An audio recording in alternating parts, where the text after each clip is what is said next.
been really good, hasn't he? He has been. Had a hiccup at Dodger Stadium last time out. Hey, on this Saturday night, we're glad to have you with us from Chase Field as the first pitch paints the outside corner. Strike one to Christian Guzman. We are underway. And the boys were in their Saturday blacks as they do battle tonight. Only night it's worn. Guzman, a switch hitter, a slap hitter, and the curveball. The key for you anyway, Matt, for Doug Davis. Got the ability to throw for a strike early in the count is key for Doug. Sets up all the other pitches he's got. Makes the fastball better, makes the cutter better. Puts it in the back of the hitter's mind, certainly. 1-1 the count. There it is again. He goes back to it. And you look at Doug Davis, and you understand the ups and the downs and the way he goes about his business on the mound. But the one thing he has been is a horse. He has been dependable. From 04 to 09, this is a guy that has eaten up more than 1,000 innings. And amongst left-handed starters in the NL, that's number one. Ground ball gets by Reynolds. No way you throw him out now. Reynolds having to play in, and you've been in those shoes because of the buntability of Guzman. Changes the defense, doesn't it? He's got to play even with the bag at least. The ball gets on you pretty quickly. I'll bet you if you ask Mark, he'd say, I need to catch that ball, though. Well, it scored an error. So you have a base runner on, and here's Elijah Dukes. I've been Doug since 2004, ranking amongst some pretty good guys from the left side in innings, as we talked about, and starts and wins. And the one thing he does very well, now that there's a base runner out there, is he holds runners tight. It's kind of a stereotype that all lefties do. Not all lefties do. No. Well, Doug's got a couple of different moves. Hit on the hands with a cut fastball. There's one. No way to get two, but they got the lead runner. Oh, that cut fastball, I'll tell you. Well, you got to swing at it. It's not where you think it is. The Diamondbacks defense. Burns, Young, and Upton. Reynolds, Wilson, Lopez, and Weitzel. Chris Snyder behind home plate.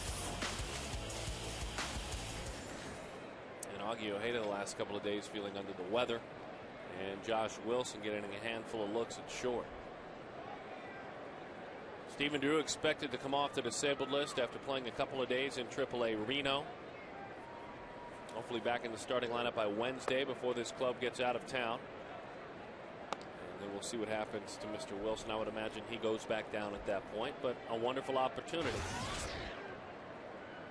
Yeah, and he had a lot of playing time. It's good for Josh to get that experience again. It's not his first rodeo, but you know, at this level with this team. As we were saying, he does it so well. 25 pickoffs since 2004. Only Burley and Pettit have more.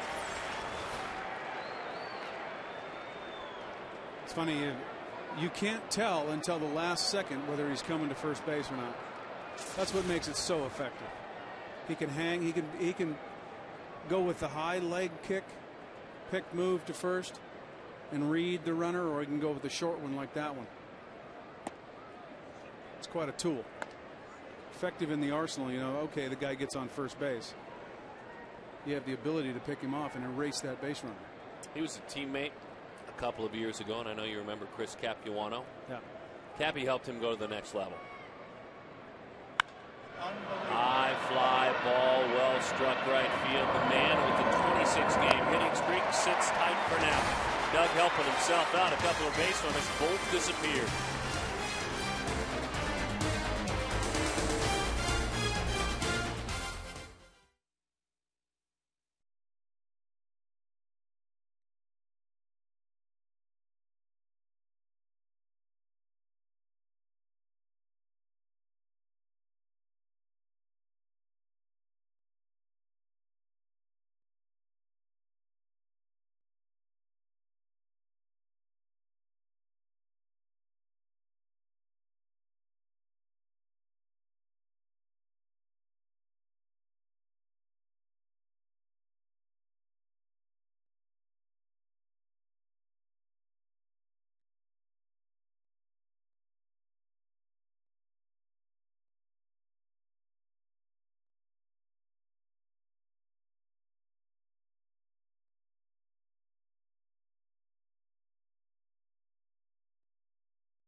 Guys, I want to tell you quickly, as of today, I have experience. Didn't have any yesterday. He made a major announcement. I have one game under my belt. Today he does. I love that. That's a good sense of humor. Southwest Airlines brings you Lopez, Young, and Upton. And it's Reynolds, Weitzel, Burns, Chris Snyder rolling in a nice hitting streak. We'll explain. It's Wilson and Davis. Davis 2 of 10. John Lannon, 24 years old. He's 1-3. His ERA is about 4.6. But in 07 and then in 08, he had 2 fabulous starts against the Diamondbacks. They know his name, in other words. He has thrown 13 innings against Arizona and given up 1 run in the last 2 years. He's done really well. I saw his last outing. He had trouble finding the plate in the last outing, missing with his fastball, and had to rely on breaking pitches and changeups to the right-handed hitter, and that's kind of his MO. He's going to pitch with a fastball. If he can nip the corners, great. But he's not going to try not to leave that fastball in the middle of the plate. Make you hit his off-speed pitch to get you out. Lopez again looking for something else, fouling that one off. At the top of the order, when Lopez was inked to a deal, they said that's where you'll stay. He'll be our leadoff hitter, and he has certainly earned his keep. You can see the rankings in the National League. And a switch hitter to boot. And a dead even switch hitter, which is the funny thing. I mean, we touched on this last night. Wouldn't mind doing it again tonight. Not only throughout his career, about 265 from both sides, but this year 314 and then 316. I mean, he's the same hitter from both sides. It's got to be tough. It's hard. It's hard enough from one side, let alone trying to keep both of them going at the same time. Generally, when you have a switch hitter, one side is just not working. And so, you know, the manager can certainly see that side not working, or talk to that player and have him say, listen, I don't feel as comfortable right-handed. So he gets most of his at-bats left-handed until he figures it out. But Felipe's been fantastic all year. High drive, right field. A little bit of sun peeking through the windows there. Austin Kearns. Good shot of Elijah Dukes, by the way, come over to help out. Always have a place to be, you young ball players. Willingham Dukes, who was there, and then Kearns, Zimmerman, Guzman, Belliard, the big fella. John Lannon pitches to Jesus Flores. Adam said before the game, I like bouncing around. I don't get bored. It gives me something new to think about every day. There are some defenders who would be horrified at that thought. Not Adam Dunn. No, knowing his personality, he'd rather play first base than left field because there's more action. Chit-chat with folks. And that one pitch below the strike zone to Chris Young. 1-0 the count. Adam played left last night. Was playing first today. Said Sut tomorrow I'll probably play right. All right. Same pitch, called a strike this time. 1-1 the count. Said, how are things going over there? The guy's loosened up a little bit today with a smile on his face. You know, he can be. I said, I think they have. He said, you know what? I don't blame him. That's a human reaction. Change is challenging for anyone. A good teammate, Adam Dunn. We learned that last year. Very good teammate. Very even keeled. Broke his bat, tried to pull a pitch.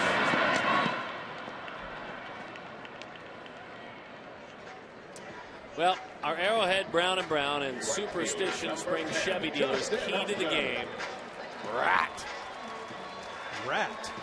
Remember that metal band? A rock group? Oh, yeah, the big hair band from the 80s. They had a famous song, didn't it? Yeah. They had the song Dance, Dance, Dance. You're in Love. I mean, so many great songs. But the album that produced so many hits from Rat. And I know there's some of you folks out there that remember this very fondly as the pitch is low to Justin Upton. Their biggest album, their biggest seller, it was platinum. Out of the Cellar. Out of the Cellar is the key to the game. Well, I would imagine that has something to do with the Arizona Diamondbacks and where they find themselves today. That's exactly right. When there is a reunion concert for Rat, they all need to go together. That's what that's about. I see. No, they need to get out of last place. Pal. That's right. And stay out of last place. 1-1 the count. Well, there's only one way to do it, and that's to win today. Let everything else take care of itself. Score one more run than the other opposing team that you're playing today. Right. And that's all you can do. Right. I mean, you can't control Colorado. They're playing Florida. Obviously, they may win, and even if you win and they win, you're still Rat. You're still Rat. With the Rats in the cellar, but then you hope to leave it in, and the count is 2-2. How are we doing, folks, with credibility? Did we lose most of you with that key to the game? I liked it. AJ, you like some 80s rock, AJ? 2-2 the count. I'm sure he'd like that album title, though. He doesn't mind being out of the cellar. No, yeah, I would imagine he doesn't want to hear any more about being in the cellar. So might as well get out of it. 3-2 the count to Justin Upton. He'll take a walk. That's ball 4. Of course, Upton rolling in the middle of a 15-game hitting streak. The interesting thing about it, as Ryan Zimmerman looks in at third base with that 26-gamer, is that Upton and his older brother BJ and Ryan Zimmerman and Mark Reynolds all played together on traveling prep teams, and Justin was the one who had to beg to tag along. Probably the best player of the bunch, but had to beg to tag along. That's what happens when you're the youngster. Speaking of the Virginia connection, high fly right field again. The sun in the windows, and there he is, Elijah Dukes, willing to cover an awful lot of ground on a couple of occasions. Rats out of the cellar. Love him.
They go.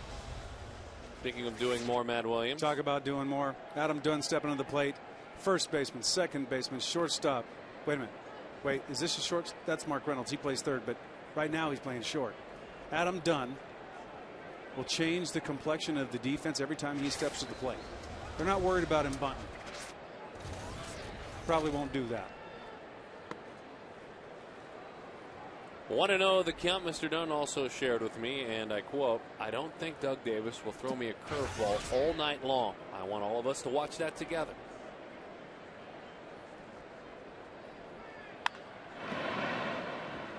Now, obviously, when you shift like that, Matt, you're supposed to hit certain spots around the plate, correct? I mean, you don't pitch well off the plate away when there's nothing on.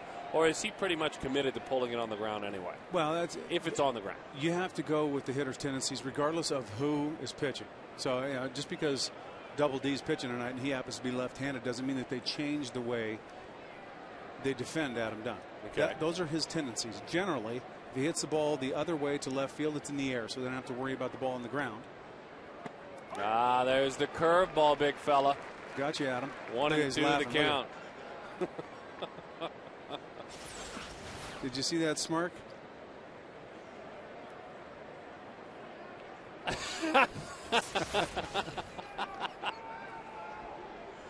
Another one. That one's high. He overthrew it. He looks out at Doug again. I didn't think I'd see any. Now I've seen 2 in a row. I love you guys, you hitters, and the things that go through your minds. Former teammates. Got along just great. That in. So the count is 3-2. 3-2 curveball? You never know. Don't you do it. I'll tell you what, if he can throw for a strike right now, Adam's going to lock himself up. 3-2 pitch. Oh boy. He threw him a fastball and it's belted. And deep. Way out of here. Oh, what a beautiful approach. 9th home run of the year, 25th RBI. It's 1-0 Nationals. Crushed his 2nd home run in as many days. Boy, that ball's leaned on. You talk about big Adam Dunn. Here's the pitch by pitch. Getting ahead of him, threw him a couple of curveballs. First one for a strike, second one missed. Missed with a fastball in and had to come back out over the plate. And the big fella went with it. Wow. Makes a different sound, doesn't it? Yes, it does. 9th home run of the year. You see that number on his back, 44. Pointed out to me today that his infield hit that he got last night on a check swing roller, of course, was his 44th infield hit in his career. He said, but I'm not counting, but that is 44 infield hits. So you might not get another one, big fella. I bet you he couldn't rattle off how many career homers he has, but infield hits, isn't that funny? Those are special. Again, you guys cracked me up. Didn't mean to throw it there. He wanted to go a lot higher up the ladder. He won't give the strikeout back, though, and Davis will take it. Willingham down on strikes.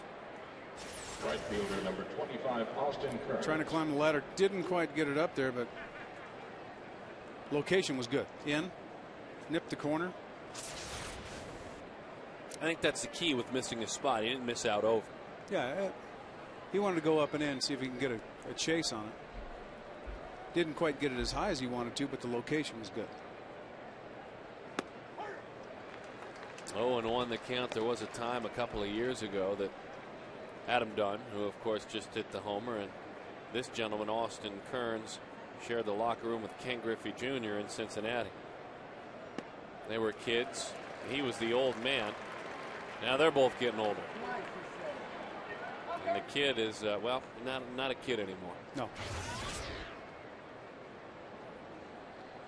3 home runs, 15 RBIs. He's another one of those hitters. I mean, they all are, when they're right, driving it all over the ballpark. But he's a guy that really, when he's right, can crush it to right center. Yeah, that's his power. Doesn't pull a lot of home runs. Doesn't drive the ball much to left field. There's where you don't want to miss. Yeah. Right there. You could see out of his crouch came Snyder, wanted it up, and that one now belt high down the middle. Yeah, Double D's fortunate that one didn't get put in play hard somewhere. Adam Dunn with a long ball. That's the cut fastball there, 3. And it's high. That's another very valuable pitch for Doug Davis. The backdoor cutter, which you got a chance to be on the field a lot this year, and especially during spring training and watch his bullpen sessions. He really concentrates on the ability to throw that backdoor cutter for a strike to the right-handed hitter. And from a hitter's perspective, you look at it and you stand there at the plate, the ball starts off the plate away, so you assume it's his fastball that's going to tail away from you a little bit. And you give up on it. Ball comes back to the plate.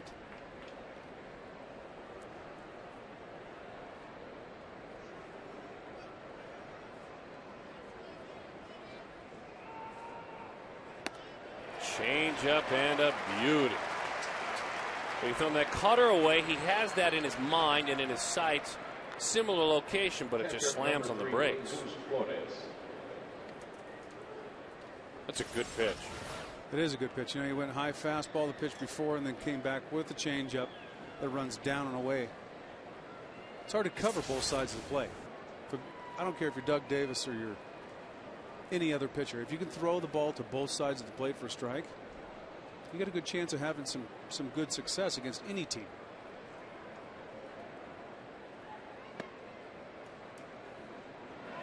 Try to get this guy out tonight. He had a good night last night. He is. He's been having a good couple of weeks, as is evident by his numbers. 1-0 the count to Flores. A little topper in that one is foul. Homered last night, has hit in 7 consecutive games, hitting .423 during that time.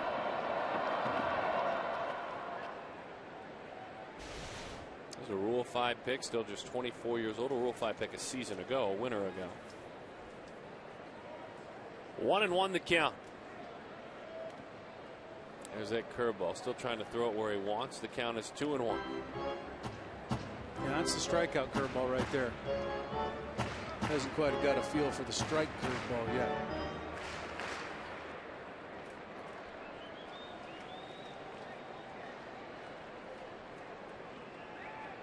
Came from the Mets organization before that, was grabbed up in that Rule 5 pick actually December of 2006. So prior to a couple of seasons ago.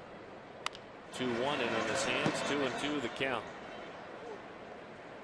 Anyone come to mind that threw a cut fastball back when you played that you had to deal with? Guys who would run it in? Al Leiter? Yeah, early on, Fernando Valenzuela. Oh, he'd run it into you. Hey, he's known for his screwball. Sure. But he also had a cut fastball he'd throw the right-hander. Devastating. It's not fair. On a line in the left center field, that one is down. It's cut off by Young. I guess he's going to continue to hit. A 2-out single for Flores. All right, you'll give him a 2-out single.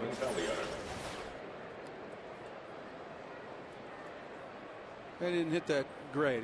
He hit it in the right spot, got in on him a little bit, down toward the label. That's the art of hitting, though. It's not about the ones you hit perfectly like Adam Dunn. It's about your misses and what kind of bat angle you have as you make contact and how you can get as many hits as possible. Ronnie Belliard, speaking of hits, spins one around and lines it into left field for a base hit. So Belliard hitting just .125 this year, gets a start and rewards Maniacta with the hit. And no matter what John Landon does, we touch on this frequently, the pitcher will bat and not lead off the next inning. That's key as you roll through a game for your club offensively. How many times you can turn that pitcher over, have speed, or your leadoff hitter or somebody starting off the next inning. Ground ball to the bag goes Wilson, nearly stumbled but hold it all together. Landmark destinations when you travel to Washington, D.C., the Jefferson Memorial, the Washington Monument, and the Dunn launching pad.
Lovely wife in the middle of the shot there. 44 years young as Marty. 44, Matt Williams. 44.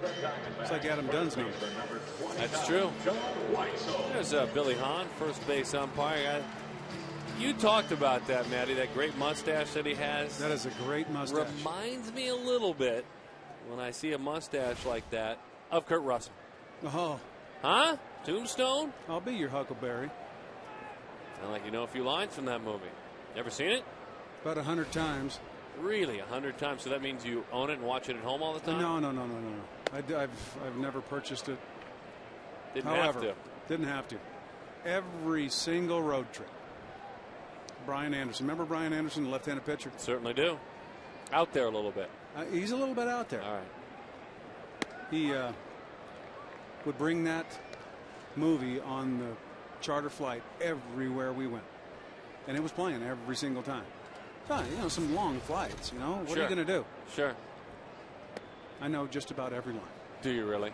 All right.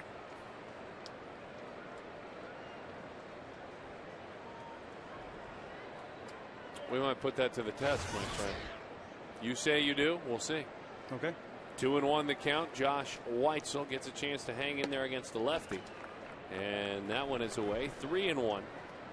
Josh 1 for 10. Doubled last night and has 3 walks in those 10 at bats as well. So an on base of 308. Well, and there's another walk. He'll take it.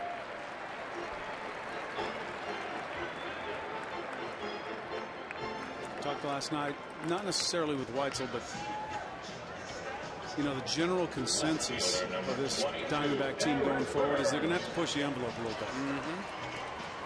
So that means a lot of things, not necessarily just stolen bases.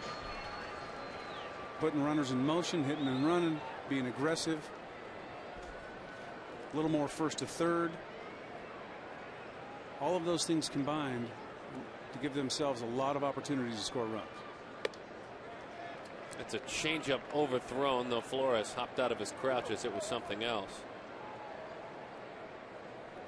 Eric Burns was 2 for 2 with a stolen base and then a caught stealing last night. All really in successive pitches when Burns reached and then was gunned down. This time to right field. And the play is made by Austin Kearns. Well, kind of taking the lead today, Matt Williams, was this man, Chris Snyder. And obviously we heard from Chris coming on the air. We heard from Chris on the pregame show. Chris making it clear that, look, change sometimes is challenging no matter your walk of life. It's especially challenging for athletes that are creatures of habit. He said, but time to move on. It's been 24 hours. Time for us to all walk in the same room, obviously figuratively, to walk in the same room and all set with the same agenda and move forward together. He said, and if someone's got to say it out loud, I'm saying it today. Well, especially for Chris. I mean, he and Bob Melvin are tight. Bob was an integral part of getting Chris to this position, giving him confidence, playing him, letting him learn at the big league level. Adam Dunn, can he recover? Snides, it's flipped away, so Weitzel will try to beat a rolling ball to third, and he's able to do it. And the big fella can scuffle no matter where he plays defensively. That ball was hard hit, though. To be fair, Snyder, I think, surprised Adam by going that way. Yeah, bouncing off the bag, and that ball's short hop. That's one thing, but to throw the ball away is another. Nice piece of base running, Josh Weitzel. Talk about pushing the envelope. You see an opportunity. There was no hesitation. From second base to third, now they've got an opportunity to score a run here without having to get a base hit. That's aggressive base running. That's what they need. So an error there on Dunn. Are there 2 errors on that play? There can't just be 1 error. So it's a single and an error. If there's only 1 error, yes, it has to be a single and an error. Yes. There's either 2 errors or there's a hit and an error.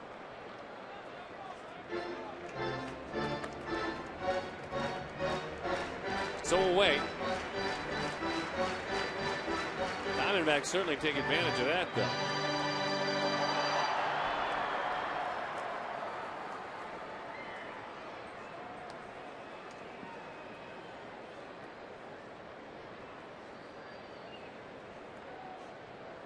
The 1-2. And that one is low. I guess unless you're just saying the one bad throw, you're assuming an out on him flipping over backwards, throwing the ball. You're assuming an out on that play once the ball is skittered by and it's in foul territory. So you're assuming an out on that play then. Okay. I guess that's the call then.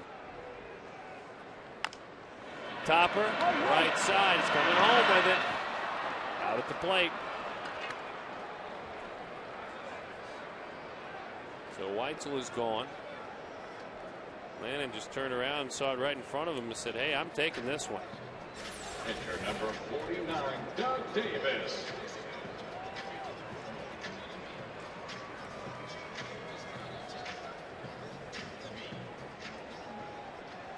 Well, I don't know about that scoring.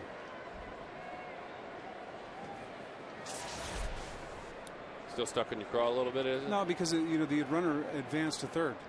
Wouldn't have advanced if he would have held the ball. Right.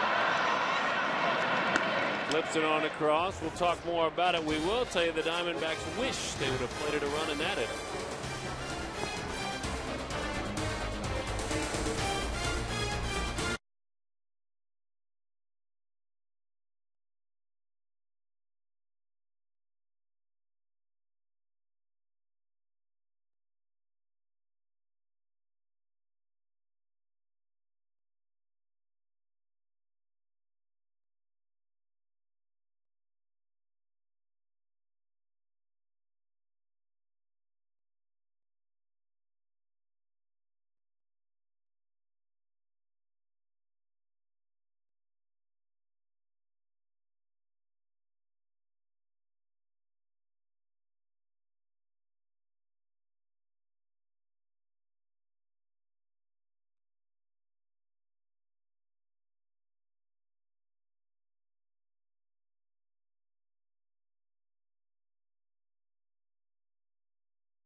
Ball brought to you by the top 3 power Chevy dealers in the Valley. Arrowhead, Brown & Brown, and Superstition Springs, and by Triple Hops Brewed Miller Lite.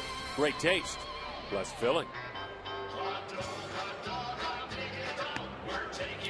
Taking a peek at the White House as we bring you back to our house, Chase Field.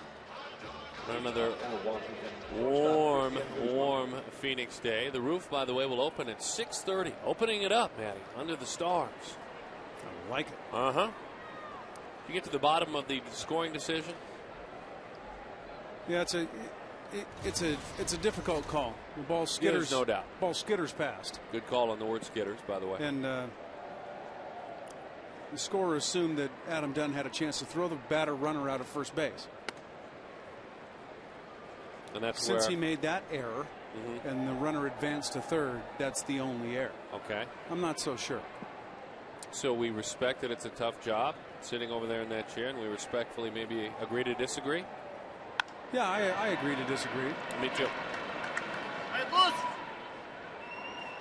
Base hit for Guzman. Unbelievable. I mean, just having a great year. Center fielder. Well, here's the play. Ball's hit to Adam Dunn, skids off his glove, skitters away. He's got an opportunity to throw the runner out of first base. The only issue is that the runner from second base advances to third base. Now, if in fact he didn't have an opportunity to throw the runner out of first base, you have to make a determination whether that's a hit or an error. And then the bad throw, which allowed the runner to go from second to third, would ordinarily be classified as another error. Tough call. Elijah Dukes. Close stance. We always touch on the fact you don't see those very often, but guys like Troy Tulowitzki, Edgar Renteria, we've seen them early in the year. Elijah Dukes, a guy with a close stance. Bottom line to the last inning, first and third, 1 out, no runs. And that's what we talked about in the open. Boy, that pitch ran in, that cut fastball. Look at that. It's 81. Now, 81 miles an hour, folks. And he had no chance. This goes to show you don't have to throw 90, 95 to be effective. It's all about location. Where can you put your pitches? And it's all relative too. That 81-mile-an-hour fastball as opposed to the 72 or 73-mile-an-hour changeup, 70-mile-an-hour curveball. It's all relative. And it's all about location. Now, when Double D's location is not good, it's not good.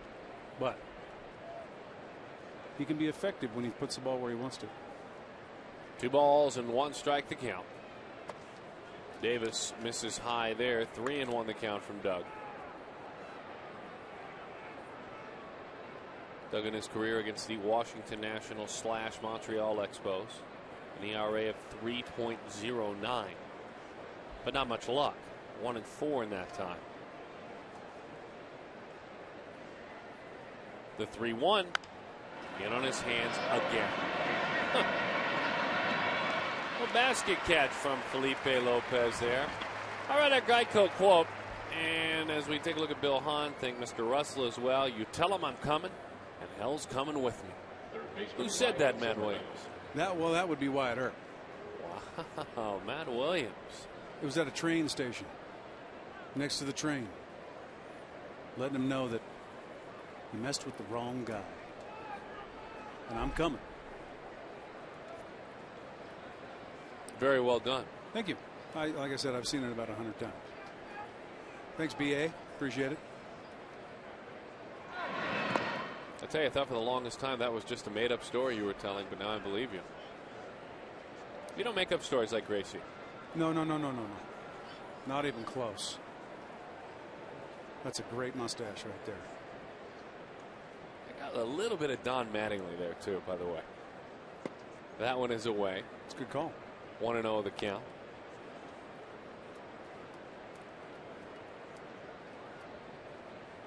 Nice little theme we have going tonight, by the way, with the Tombstone theme, the mandatory movie on the Diamondbacks flight.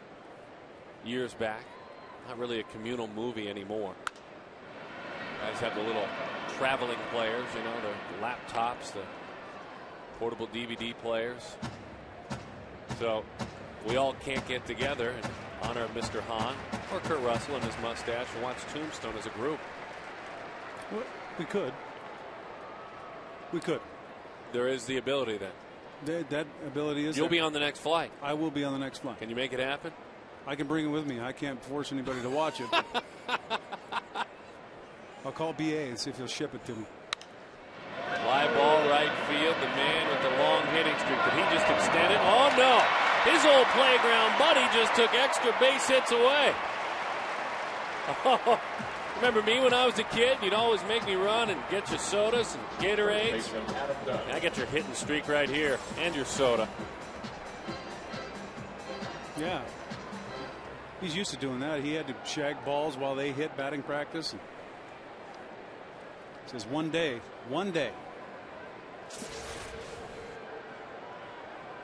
That's a great shot behind Justin Upton there of a loyal Diamondbacks fan. You know, normally ducking a bit in case that ball sailed over. But you know she's a great Diamondbacks fan because she immediately popped back up and started clapping. All right, I'm fine. I mean, a person who's not a true baseball fan goes down in a pile and never comes up. There she is. She was not intimidated one bit. I mean, didn't want to get hit, but then once she realized Justin had it, she was good. That is now 4 curveballs he has seen, by the way. The count was supposed to be 0. But he had the last giggle last time. He homered.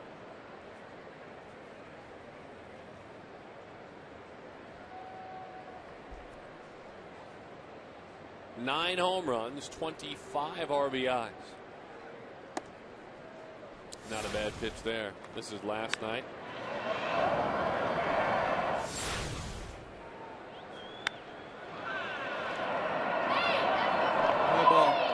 Last night he got jammed a little bit, but he's big Adam Dunn. There's Merrill looking on. 2-2 the count. Cut that one a little bit. Petit on the disabled list, so the Diamondbacks have to come up with an option by Wednesday, the final game of this homestand. Well, there are options. And we will talk about them throughout the evening.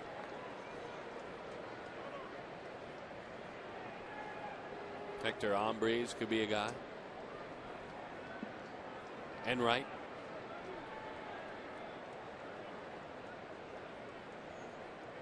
Augenstein.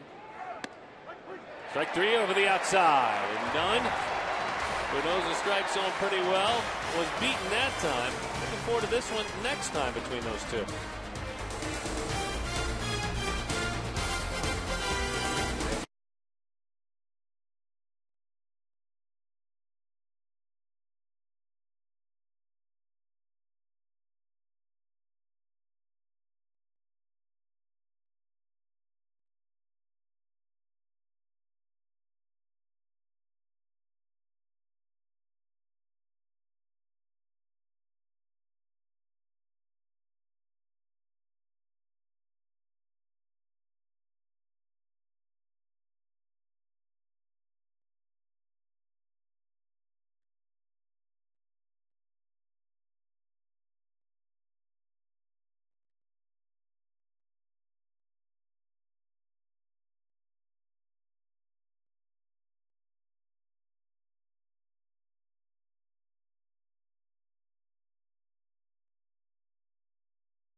Nine Costner and Wyatt Earp, Russell and Tombstone, Henry Fonda, Darling Clementine, Burton Lancaster. Gunfight at the OK Corral. Lancaster, Fonda, Russell, or Costner. A, B, C, or D. Again, text to 74499. As that one runs in. Pretty good. No Billy Hahn on there, huh? Not on there.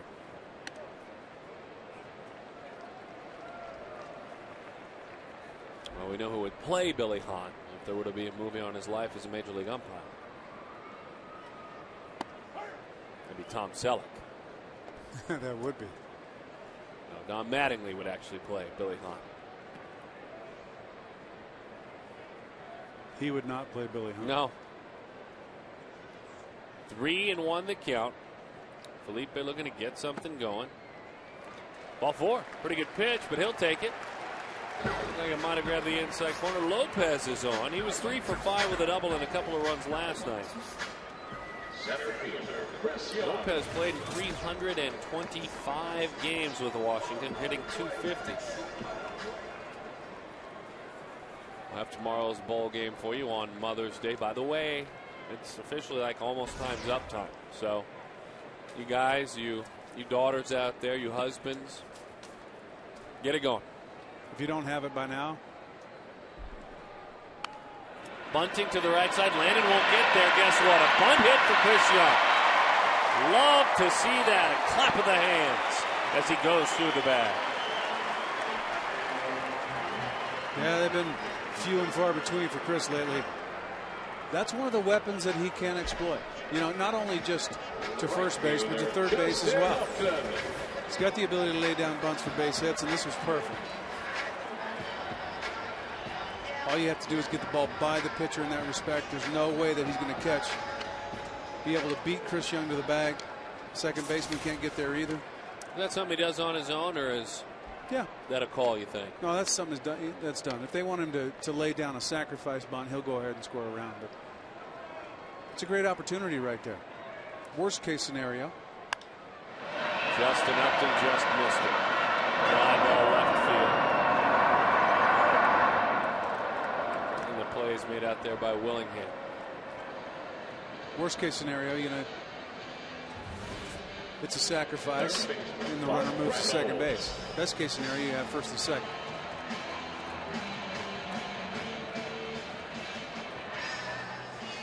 Yeah, for Arizona, with regard to timely hitting, had a couple of hits last night with runners in scoring position, but big picture, last 7 games, it has been a tough go.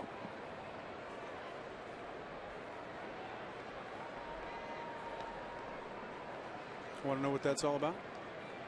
Communication immediately. What do you think? Oh, I know exactly what that's all about. Okay. Well, if we can pull it up, I don't know if we've got it, but that's a manager telling a young player right there. Once you hit the ball, you become a base runner. Justin Upton didn't make it halfway to first base before the ball was caught.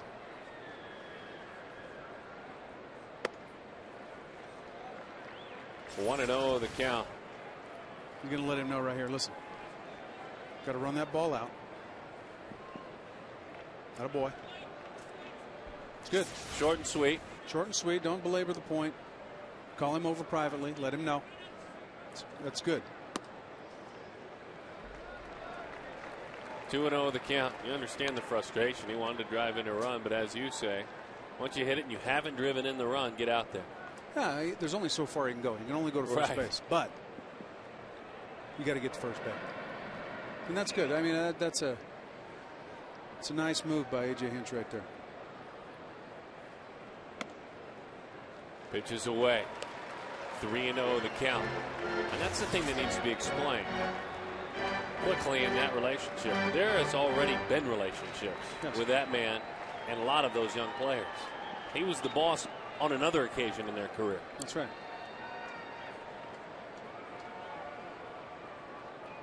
3-0.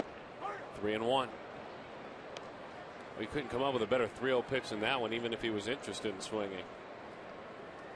Landon, the left-hander, New York native, to Siena College in New York, an 11th round pick in 2005 of the Nationals. 9-15 last year, but had a 3.9 ERA on a losing team. I tell you, nice at bat there. Patiently takes away. So you have 2 walks and a bunt single. Now let's see, lefty on lefty here, what Weitzel can do. He actually walked back in the second inning. Well, it's part of the deal with Landon. You know, he's going to be on occasion outside the strike zone. So in this inning, the Diamondbacks have been patient for the most part, with the exception of Justin Upton swinging at the first pitch. But you know what? He had a good pitch to hit. He just missed it. Now they got to take advantage. I think you keyed on something that's very important about patience at the plate, on base percentage, walks, things that go along with that. That doesn't mean you just take a bunch of pitches. No, it doesn't mean you take strikes. If it's a good one to hit, boy, lay the head of the bat on it. Let's make some hay here. You know, that's how you're going to score runs. Granted, if you walk and get guys out there and you're able to leave the yard, it's a 2 or 3 run home. Right. But you have to be aggressive. That's what you're here for, to hit. Got aggressive there and waves over a slider. That was a good shot a moment ago, by the way. Mark Reynolds at first base. Adam Dunn all in his ear.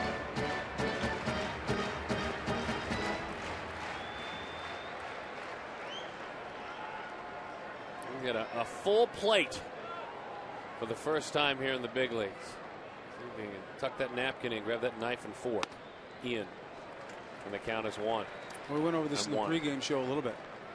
You know, just because the bases are loaded doesn't mean you change your approach. You know, as you get older, as you become an older player, you realize that you've had quite a number of at bats with guys out there or bases loaded. It's the same at bat. Doesn't matter whether the base is empty or the bases are loaded. Josh has got to know what his strengths are, what he wants to hit, look for that pitch and hit it. Simple. Easier said than done, of course, but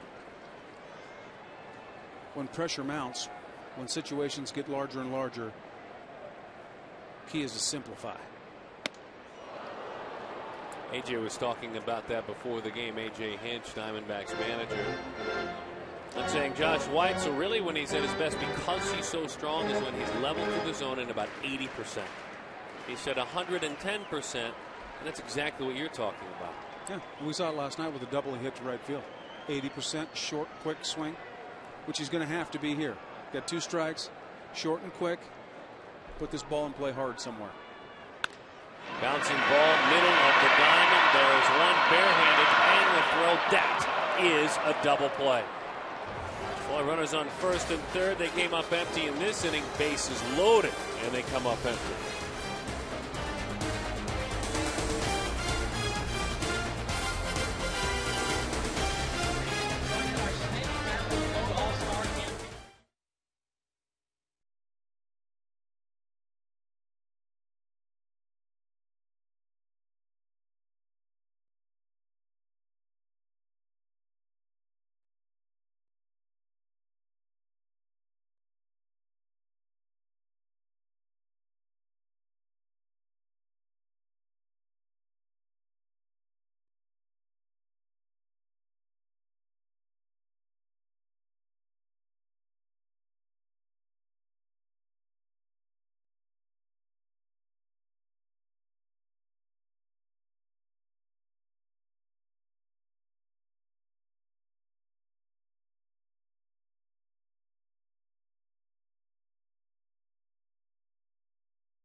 Williams has provided perspective, but we thought it was best not to wait until tomorrow. We need some perspective from the man who sits with me on weekdays, and my full-time broadcast partner, Mark Grace, joining us from Philadelphia, Pennsylvania. First off, Mr. Grace, we miss you here. Are you safe and sound?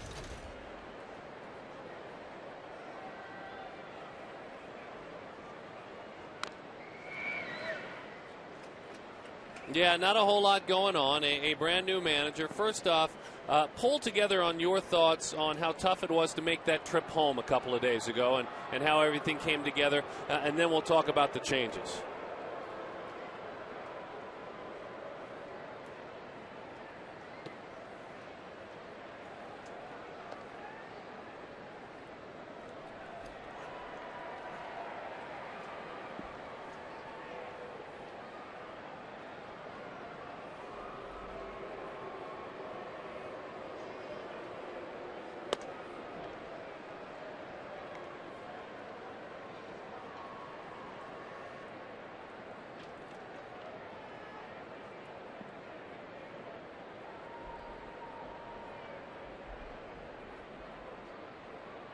That's interesting you would say that, because that brings me to my next subject matter. Then I'm handing the phone to Matt Williams.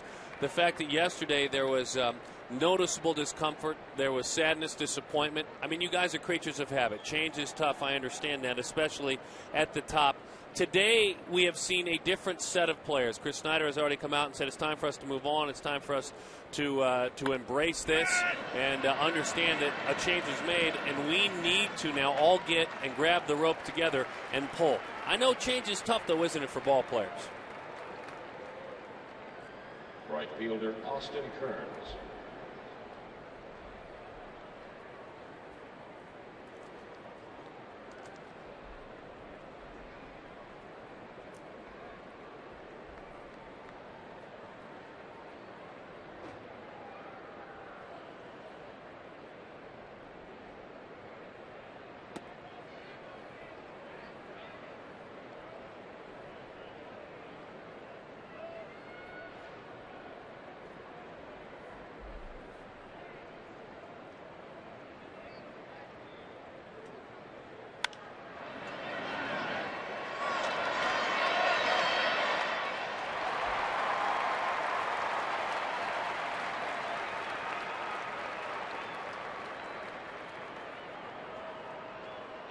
Catcher Jesus Flores.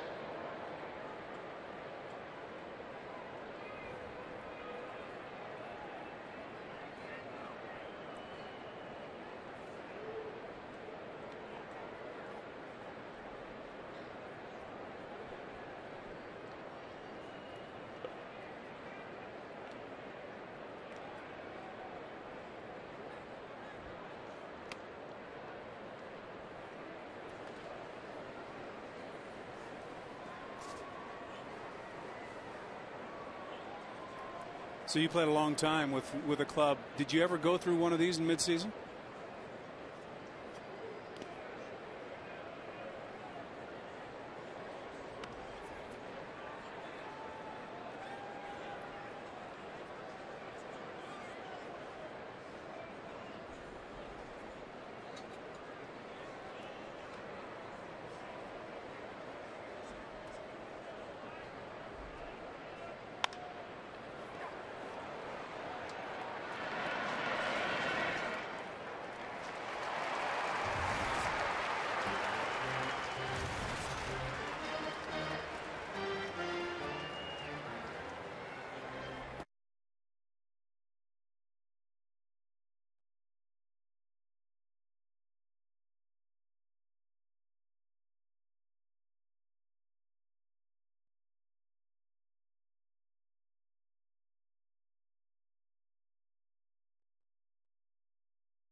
Just wrapped up our conversation with Mark Grace.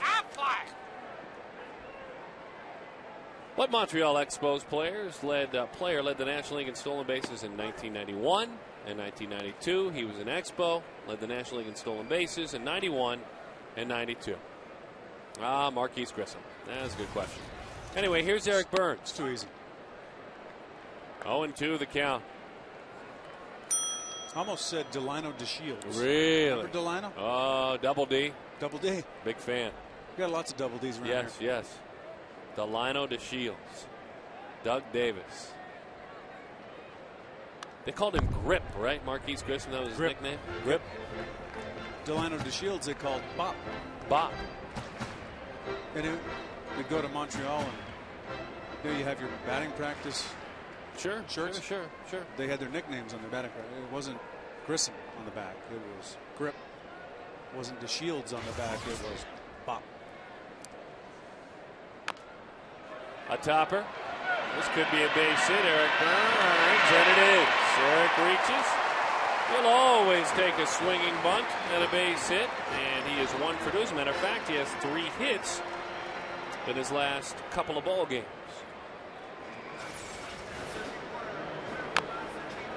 But when he gets it going, he can fly. I don't know if I like the way he hit first base right there. Tippy toe, but it's one thing to be in between steps, but it looked like he wanted to pull up, and it's a bad thing from last year. We saw that all too often last year. You're right. Looks like he wants to lunge at the bag, but doesn't feel comfortable doing so.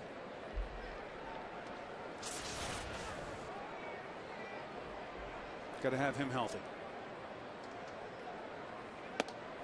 Snyder takes a pitch over the inside. 0-1 the count. By the way, if a D-back home run this inning hits the Gila River Casino's hit and win sign, a lucky fan watching right here on this network wins the jackpot of $190,000. It grows by 10 grand every time it goes unclaimed. Visit online, dbacks.com/hit, and win. 1 entry per person. Matthew Vecchio. Good luck. Let's get that done for Matt, huh? You're playing for $190,000. Let's get it done. Let's do it. Might as well. Set the tone. Let's do it for Grip and Bop as well. We don't want him doing it. No. We need to get it done, though. D-O-N-E, done, not D-U-N-N, done. Or Bop or Grip. Big Cat. Not a fan of the nicknames on the BP jerseys, Big Cat? by the way. I love the nickname. Andres Galarraga. I don't like the guys out there running around shagging. No, that's not big league. 2-1 the count. What do you think? Am I wrong? I'd like to see you do it with Sut on the back. D. Sut. Mm-hmm. It's kind of your speed, kind of your style. I'm actually the Big Bopper. I don't know if you knew that. It's my fantasy cap nickname. Oh, I saw it. You were on my team. So you didn't help us much, but come on now. Really, you didn't. When I needed my hits, when my agent called me and told me it was time, it was salary drive. Enough. The 2-1, 2-2 the count. It's a team game, man. Let's get on it.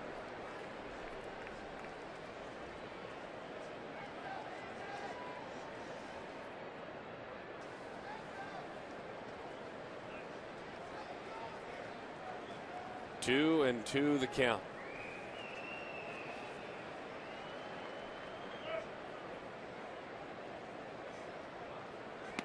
Oh, over the top. That one dies at the plate. And Snyder goes down on strikes.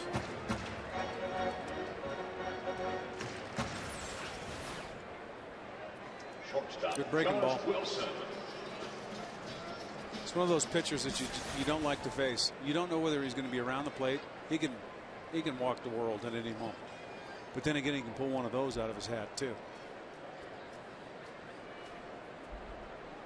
Well, in this year, a funky jump back to the base as well from Eric Burns. You don't know if that's just Burnsy being Burnsy. It's true. It's true. Or if there's an issue. I wouldn't assume there is. To the right side, look out over there. Don't forget, by the way, Mother's Day tomorrow, as we mentioned. Celebrate at the ballpark during the D-backs and Nationals game. The first 5,000 moms receive a Diamondbacks tote bag. It's big league. It is big league. 602-514-8400 or visit dbacks.com. Come on up to the ABC Club. Get together there. Have a nice brunch, luncheon. A brunchin'. Happy hour. Whatever you want with Mom. They'll make it happen at the ABC Club. I know Matt's going to be up there. Got my reservations in already. He's going to be singing karaoke. That's 1-1 the count. If Gracie gets back, I will. He's still in Philadelphia. Oh, yeah. We're speaking to him from Philadelphia. What's he still doing in Philadelphia? Little roller to the right side.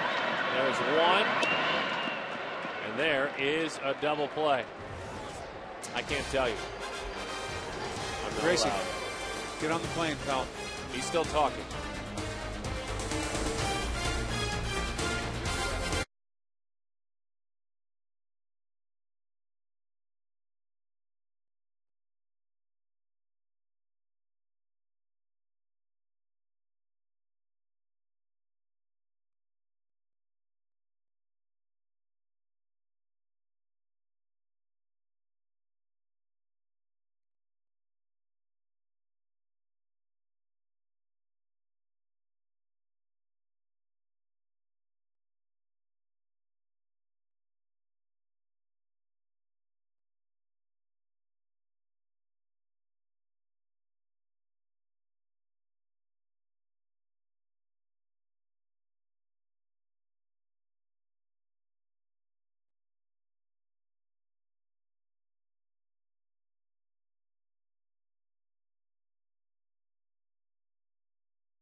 Channel. Then again, probably not.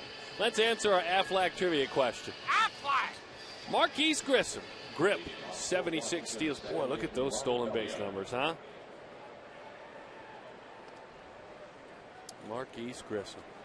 That is some kind of world-class human right there, folks. He's a wonderful teammate man. of mine in Cleveland. Okay, was he? Wonderful, man. Just wonderful.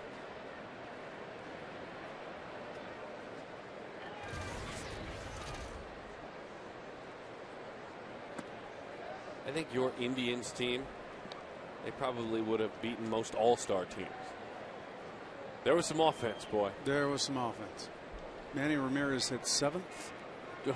Did he now? He did. Jim Thome? Jim Thome. Jim Alomar? Bob, Sandy Alomar, Marquise Grissom, David Justice, Omar Vizquel, Tony Fernandez. I played a little bit over at third. Yes, I remember. Our bench players: Brian Giles, Sean Casey, Richie Sexton. Oh. How we looking? Remind me of the starting rotation. Jarrett Wright, Bartolo Colon. Couple of four-seamers. Couple of four-seamers. Charles Nagy. It's a heavy sinker. Brian Anderson. Tombstone.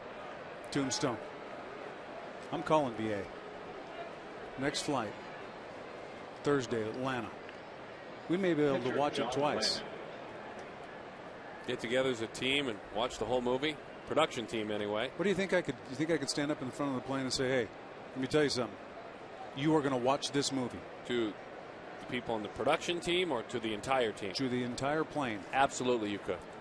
Go all the way to the front. Think they'd listen? You bet they would. Hey, you were a scary man. You put that scary face back on. Yeah, well, I could try. It's not as effective as it once was, but I could try. Maybe I won't do that. Maybe I'll just put it in my personal DVD player and watch it myself.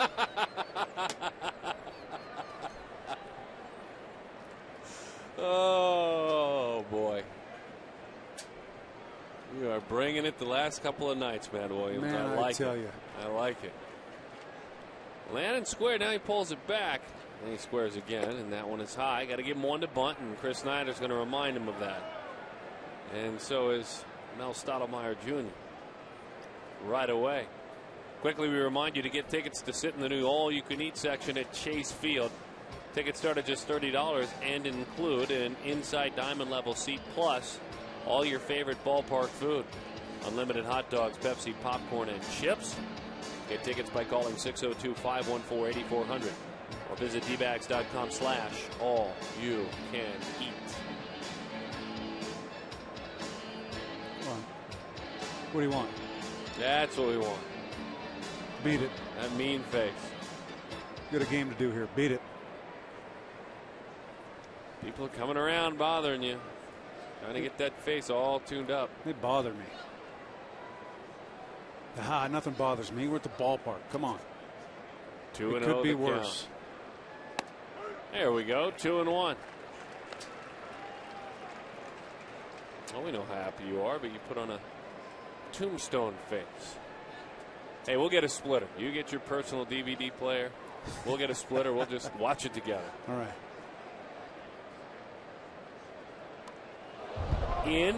Way in, but he fouls it back. A break there. 2-2. Well, that was effective.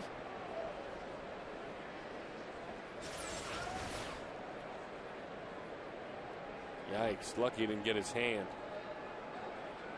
Thinking it hit in between his hands. Nope.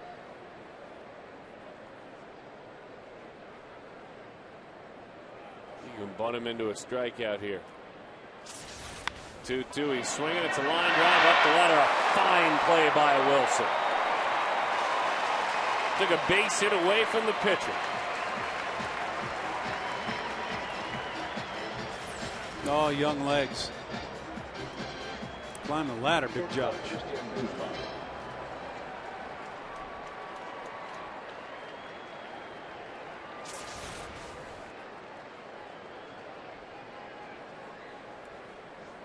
Christian Guzman reached on an air, and he singled as well.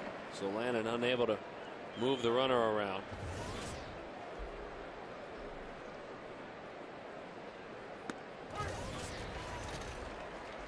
The best hitters in the big leagues the last 2+ seasons. It's a who's who on that list. And number 5 you see is Guzman, our Firestone leaderboard.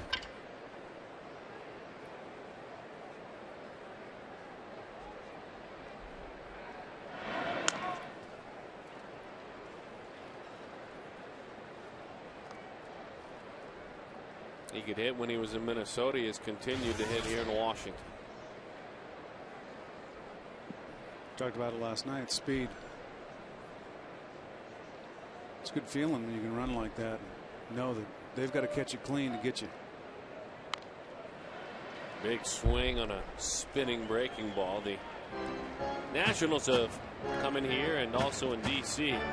lost back-to-back season series to Arizona. But the Nats overall 19-13 against the Diamondbacks since the beginning of 2004.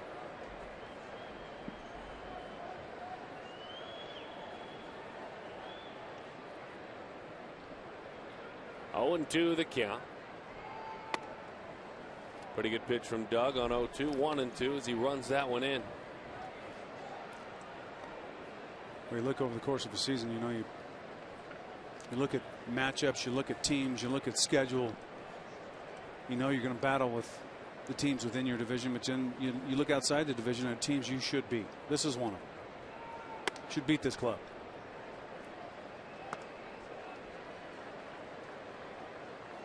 That's how you win championships, by winning the games you're supposed to win. Sneaking some in that you shouldn't win, that you're behind, that you come back with, or you walk them off in the last inning or something like that. But you got to win the ones you're supposed to win. Curveball hangs on barely. And we'll do it again.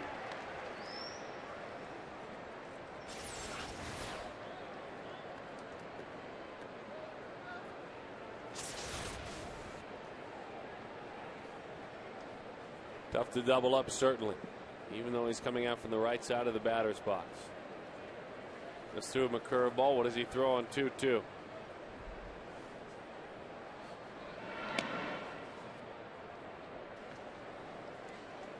I got him sitting off speed, maybe a cutter. Cutter, when it's right, is like the sinker from a right-hander, because it's hard to not hit right on top of that baseball, pound it into the dirt. Instead of curveball, and he tops it. So funny, he is so far out front, Guzman, but his hands stay back just, and I emphasize just enough.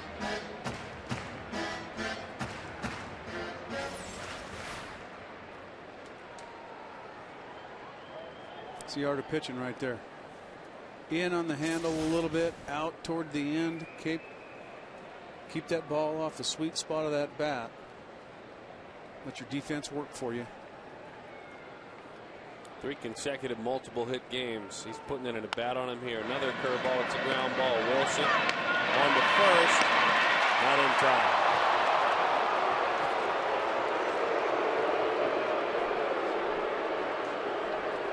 Belliard is erased. Guzman reaches. A nice turn here. Really nice turn. Well, he nearly got him. Let's see. Wow. Wyatt Earp called him safe. There he is. That's so good it looks fake. Oh, Billy. 2 outs. That one belted, put down off the end of the bat, dying into the glove of Chris Young. Got to get him some runs, pitching certainly well enough to be in the lead in this ball game.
Power Sports Pool Cam, and all of our friends out there, good to have them, and good partnership with Ride Now Power Sports.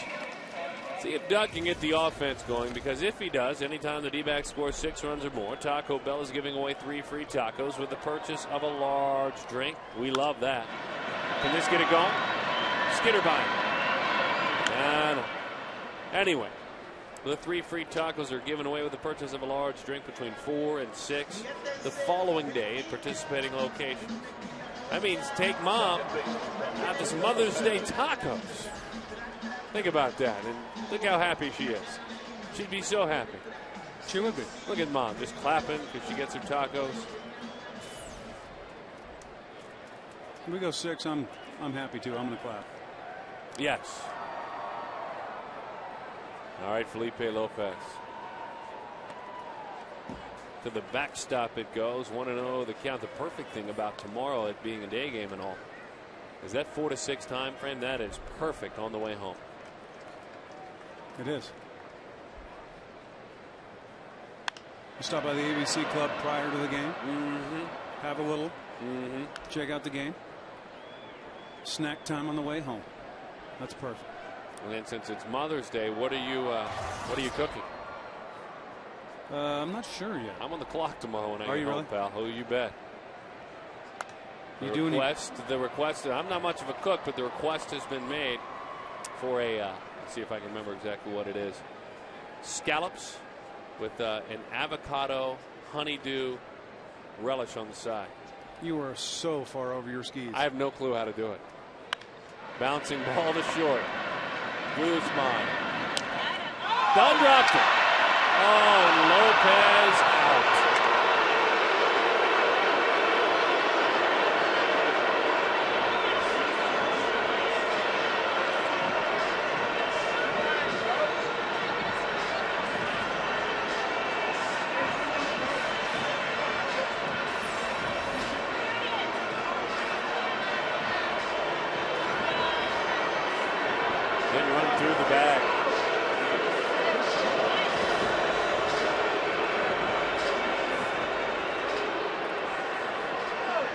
Saying, when you assume. Well, I've heard that one.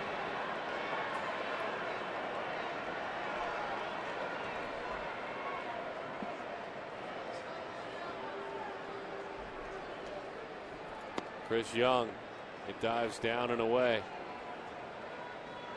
1-0 the count.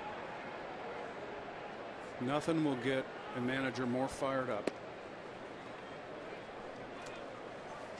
than things like that. He's had to address it twice in this game already. Yeah, and 999 times out of 1,000. I agree. The first baseman's going to catch that baseball. Remember a couple of years ago, same thing happened to Orlando Hudson when he popped up a bunt. It happens. But there's one way. There's one way and one way only to make sure that that never happens. Only one way.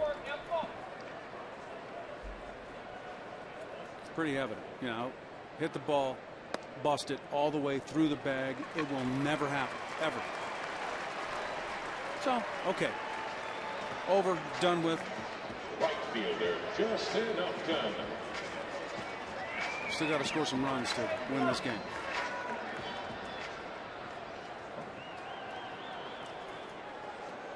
Chris Young draws the walk. Young has been on twice in this ball game today. 1-0 Washington leads Arizona. Justin walked and flied to left. That one buried in. Good pitch. Ran a fastball in.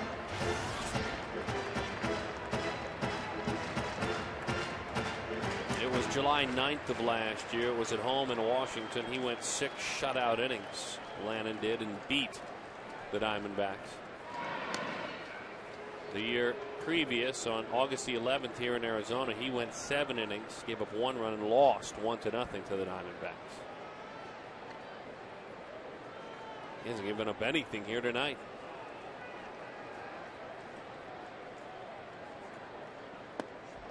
Backed off on that one, 0-2. And the Diamondbacks have not had a whole lot of success against the left-handed pitching this year.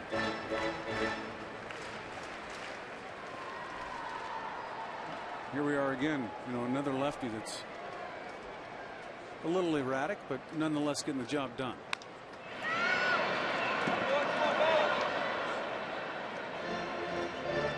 Look at his feet hopping out of the way down there.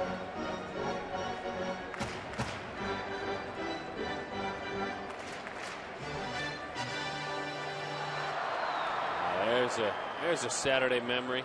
Take that home. Put it right by the bed. Marcia Brockish making sure that he had that one. Thank you, Marcia. Never know what you'll get when you come to the ballpark. You know you'll have a good time. That's guaranteed. 1-2.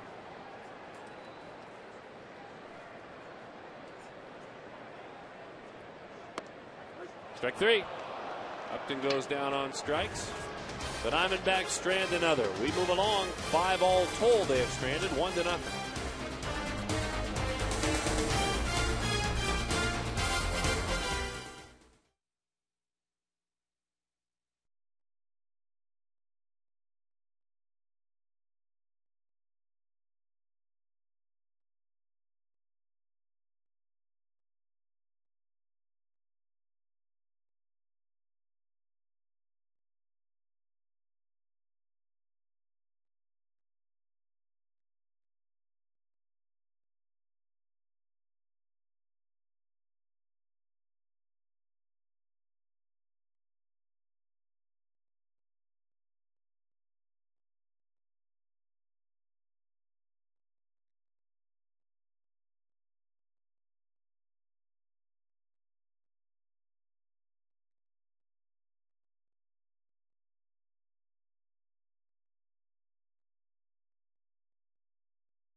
The APS rooftop solar cam.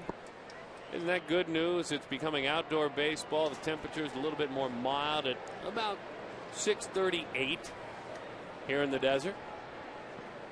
And so the roof opening and continuing to open. The panels opening as well.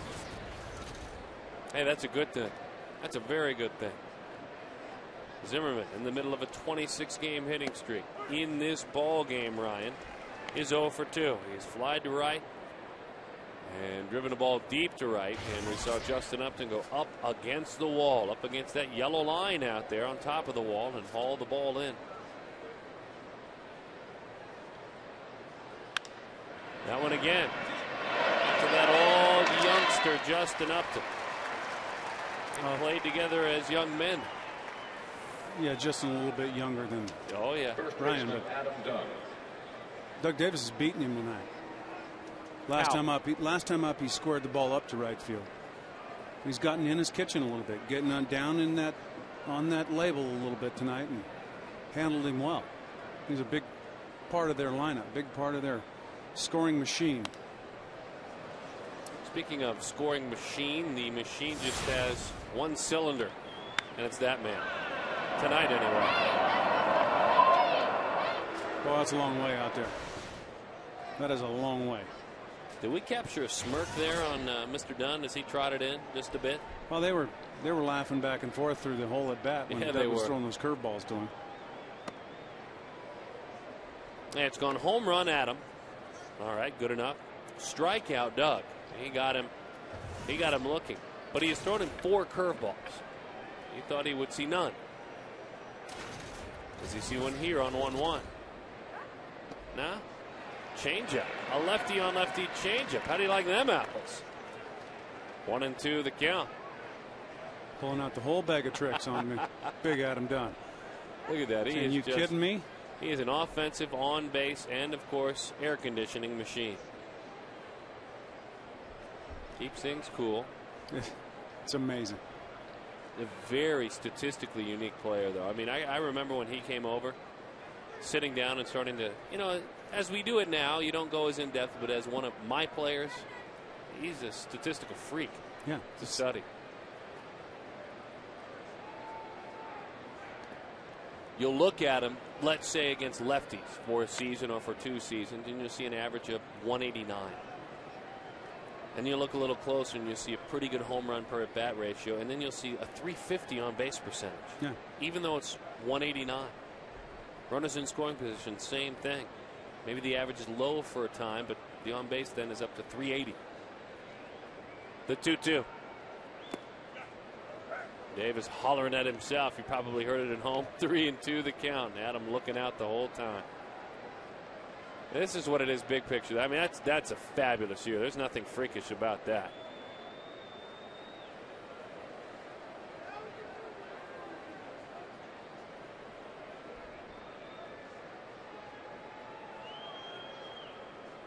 Three and two.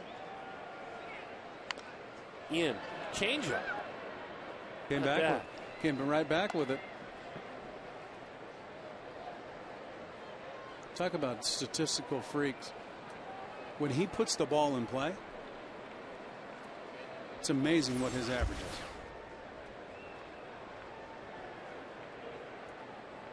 is. See, there's one guy over there that stayed in front of that baseball. The old infielder, Jim Riggleman. Oh, yeah, he did, didn't he? It's only one guy. Pitching coach, pitcher running out of the way, outfielder running out of the way. Left fielder Josh Willingham.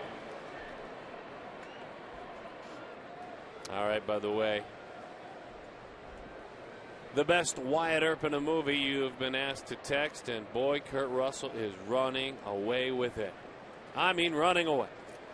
Has to. Here's Josh Willingham. Bouncing ball, runners can't make the play. Behind him is Wilson trying to do some cleaning up.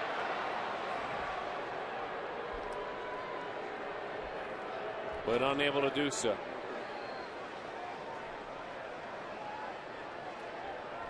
Going to be an error on Mark Reynolds. Right fielder Austin Kearns. A nice job by Josh Wilson getting over there just in case, but playing with fire here now.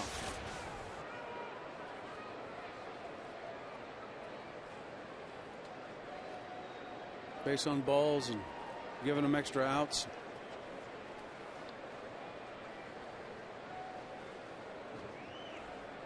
And the guy who can hurt you in Austin Kearns.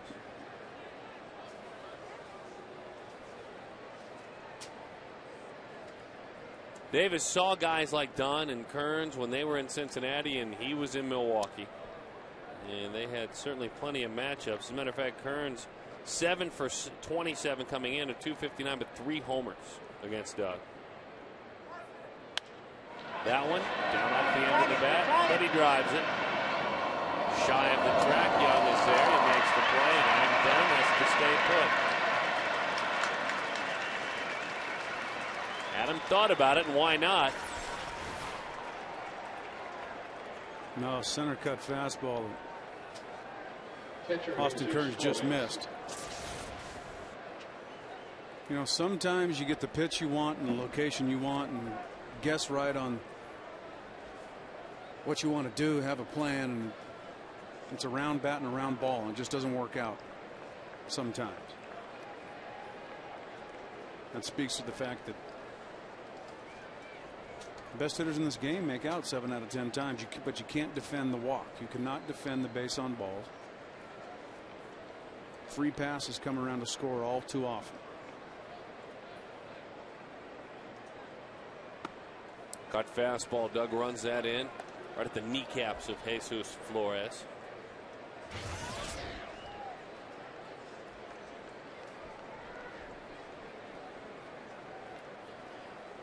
Single back in the second inning. Fly to left field in the fourth.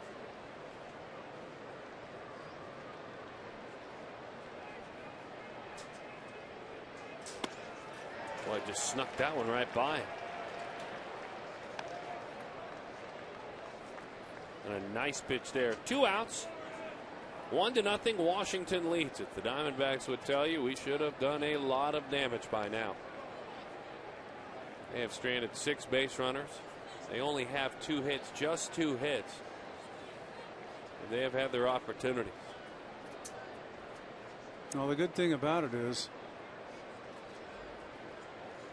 you retire this guy at the plate, and you're still in this game. You know, one swing of the bat can change the complexity of this game and put you ahead. So for all those missed opportunities, you're still in it.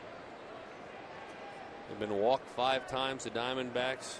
2 of them have gotten to third base. 1-1, 2 outs. Curveball and a beauty. 1-2. Gets the other side of that left knee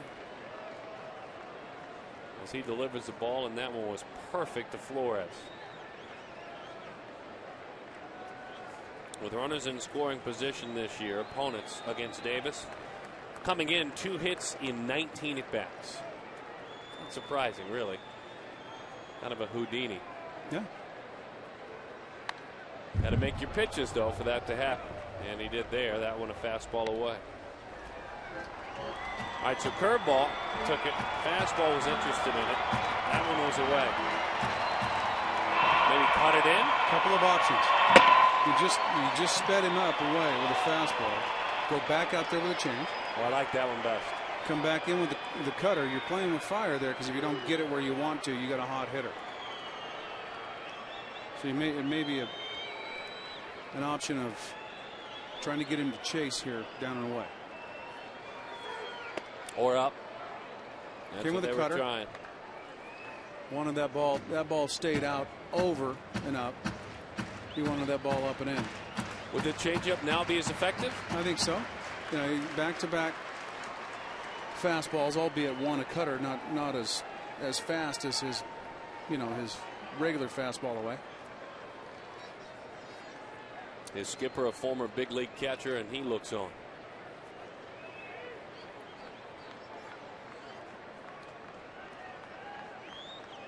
Two. A breaking ball. It's a ground ball. Mark Reynolds to the bag. He threw him a curveball, and he got him out front. 6 innings, 1 run allowed. Deserves a better fate than he has thus far.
Olson, the former member of the Florida Marlins, against Max Scherzer. Max Scherzer, you have got to get him a win. Brought to you by our good friends with Miller Lite What's Brewing.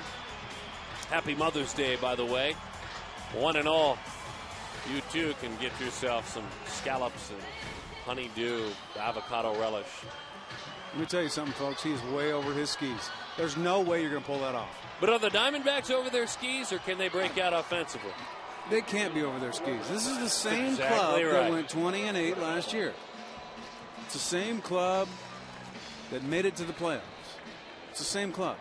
5 walks, by the way, in that line. Oh, there's the difference. The difference is the club that was 20-8 last year in April, they took advantage of that. The playoff club took advantage of that. Thus far this year, they haven't. Tried to pull that pitch away. And Reynolds is erased. Marca fly out to right.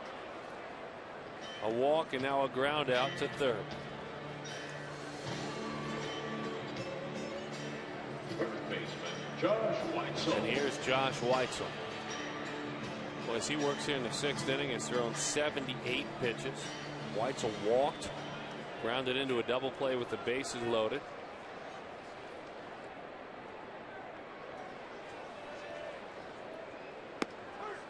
And he takes strike one.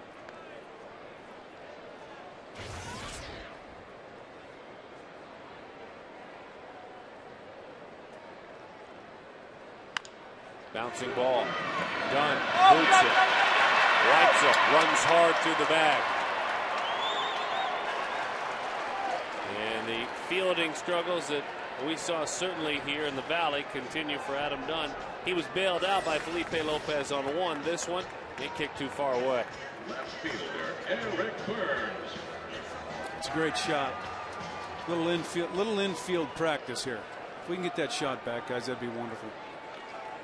You're taught as an infielder to always keep the ball in the glove side of your body, regardless of where you're playing. Third base, shortstop, second base, doesn't matter.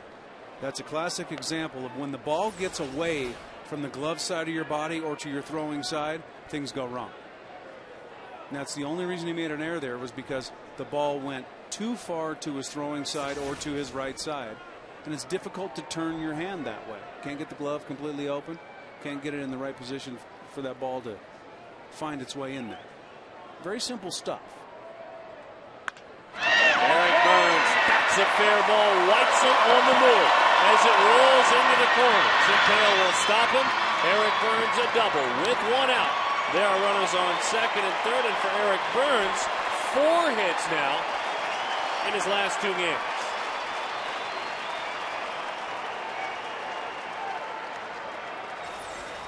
Not a nice job of just taking what's given. Jumped on a curveball. Not a bad pitch, down, but he stayed through it and was able to pull it past the third baseman down in the corner.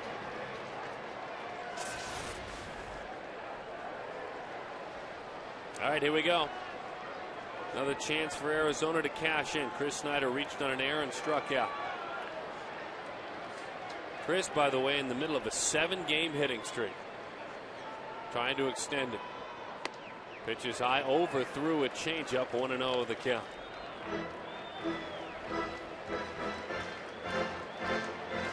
Well, they've accomplished the first part of their goal tonight. Talking to Jack Howell before the game, he said the key tonight, patience. They've walked 5 times. They just haven't been able to come up with that hit that they needed at the right time. Bouncing ball that will not do it. Runners remain on second and third. 2 outs now. Now, with the pitcher on deck in Doug Davis and the base open. Josh Wilson. This man, Mr. Landon, can pitch carefully should he so decide to. And I would. Yeah, it's difficult. Maniac is standing over there going, well, put him on first base, but I'm not so sure that my guy, he's walked 5 guys tonight. Whether he's got the ability to go ahead and zone it back in. And just in case, Gutierrez warming.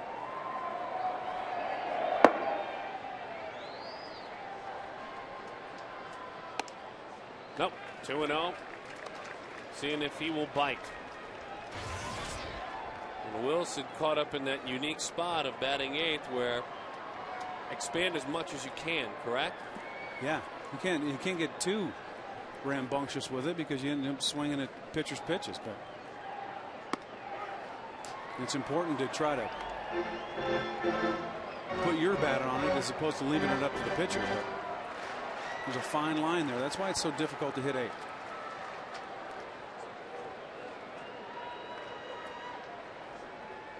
The 2-1.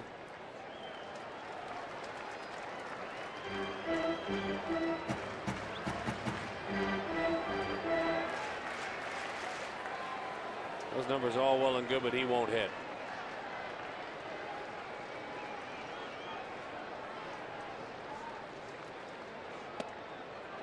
There it is. That's ball 4. He turns around. Connor Jackson. The night is over for Doug Davis. He went 6. He gave up 1 run. He pitched his fanny off. He made one mistake to a big-time hitter, and very few lefty on lefties would have hit a ball out like Adam Dunn did. And he could have pitched more. Fine outing for Davis.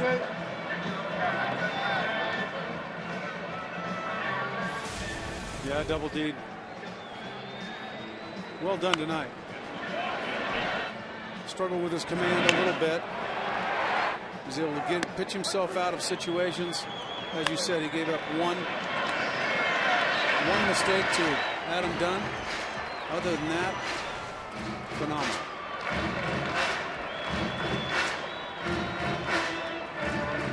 And so now Connor is called upon. Connor, who was somewhat of the odd man out, with Weitzel staying in the game and getting the start.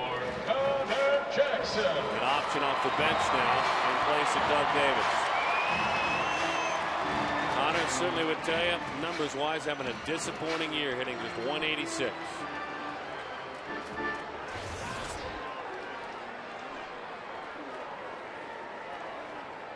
Has never hit a grand slam home run, but in his career has feasted in this situation.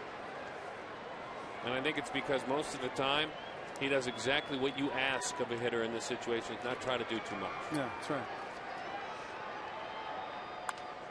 This one fouled in the deceits. You know, for a stretch there where Connor hadn't homered, he tried to do a little bit too much. But in general, the reason that he's a good RBI guy, the reason that he hits well with runners in scoring position is because he uses the big part of the bar. Hits the ball back through the middle. That's his natural swing. We're more of a, a right center guy as opposed to a pull hitter. Boy, he got the corner there. 0-2. You were talking about a right center guy. Look where they're playing him in right center. I mean, that gap in left is wide open. They're going to pitch to his tendency, and also they have a game plan on how to try to get him out too. Big swing, fouls it off. We'll do it again. 0-2. Talk about Lannon, and Lannon right now 92 pitches, due up second next inning. Acta obviously trying to get him through the inning. He does have Garrett Mock, the former Diamondback farmhand, warming. He's pitched well enough to work through this champ at this point. 0-2. Outside, 1-2 the count.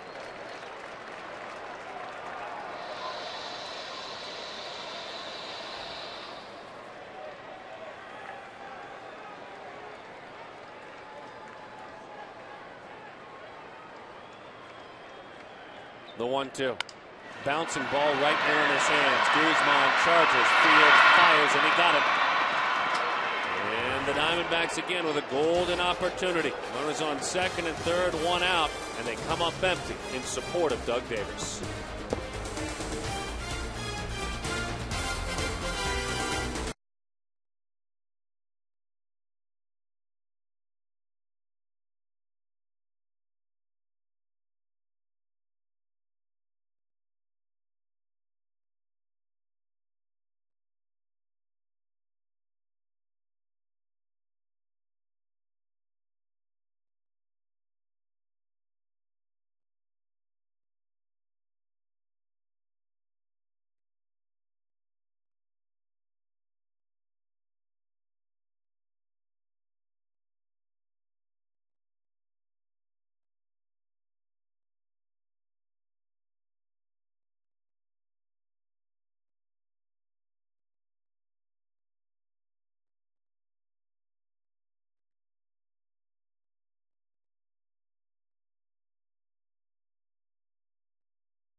outside of the box. Think outside of the box. Trying to shake things up. Right back behind home plate. I like to call that our RoboCam. Anything to shake things up. Trying to kick the bat rack, shake the bat rack. Something. If it means shake the RoboCam, so be it. Juan Gutierrez goes to work. Think it would help if I shook you? No. No? No. Just, trying to find something. No. He's watching, though. I'm telling you right now, he is watching.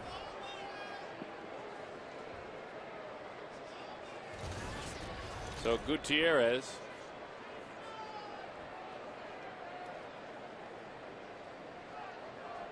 Slider. I think he overthrew that one a bit.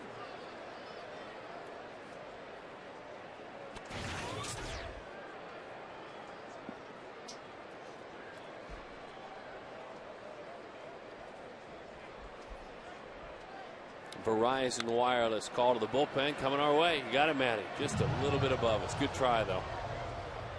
Good try by you. You moved really fast.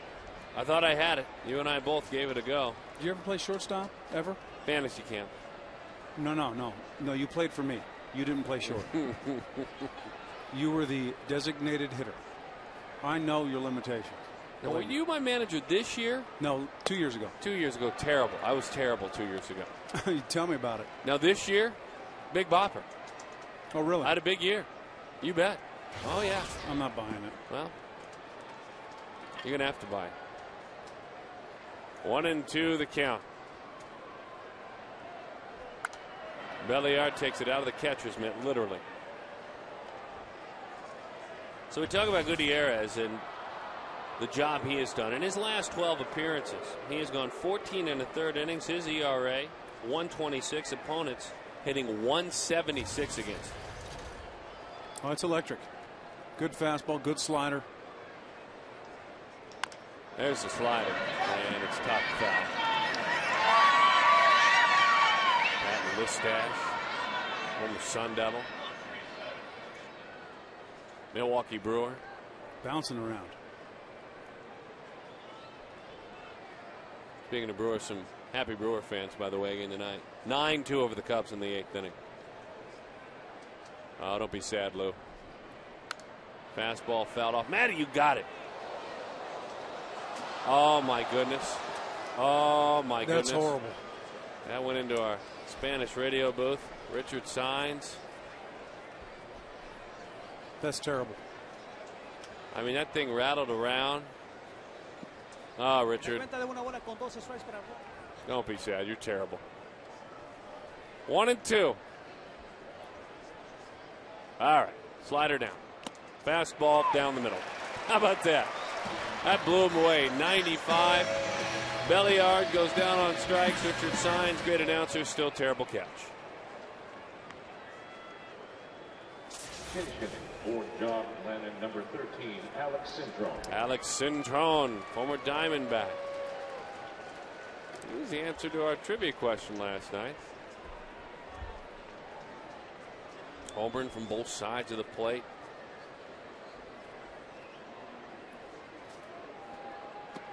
Breaking ball, a breaking ball. Oh, remember this, Matt Williams. I do.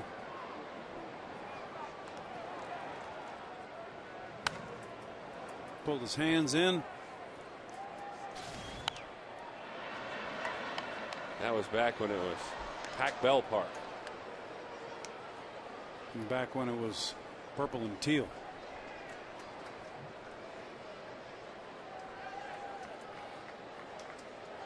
One to nothing the score. Yeah, not going to happen. Keep wishing. 1-2 the count.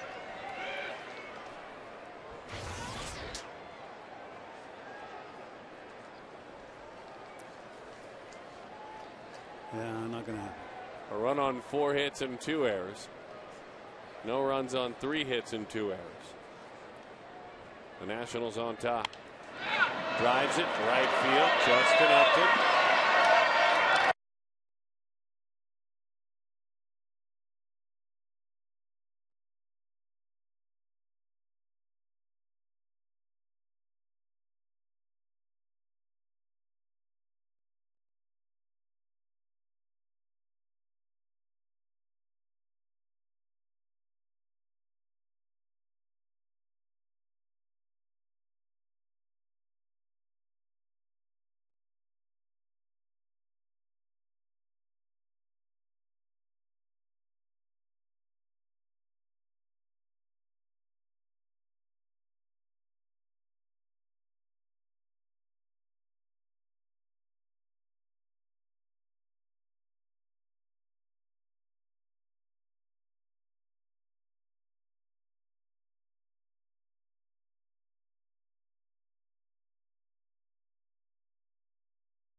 after the game, and we hope we see A.J. Hinch's first win as a manager for this club. Still a very tight game right now, Digger, but they've had their chances, and 9 men left on base so far for the D-backs. Diamondbacks have only had one real legitimate base hit, 2 infield hits and a double. They need to get the offense going, leaving too many men out there. Doug Davis pitched a great ball game. Hopefully they can get to the Washington Nationals bullpen. Guys, take us the rest of the way.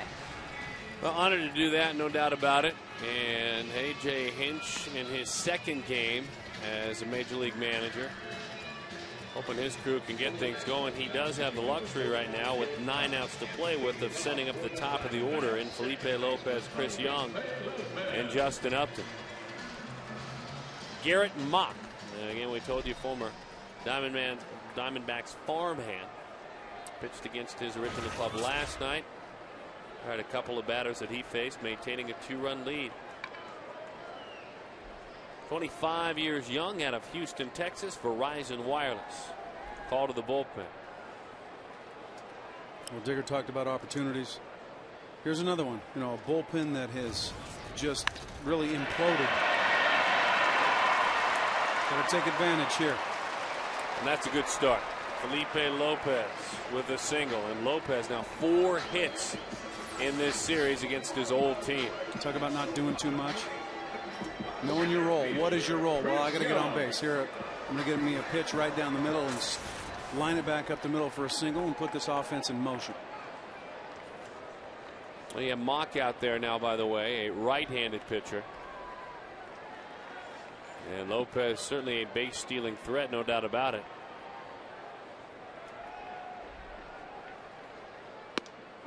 Pours in a nice fastball with sink. 0-1 the count to Chris Young. Now he is singled, walked, and grounded out to short. Young with a pair of hits in this series as well.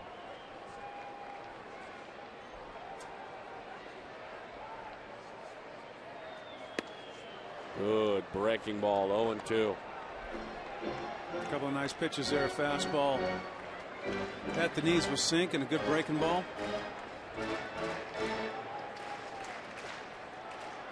A young man trying to eat. Chris Young trying to eat.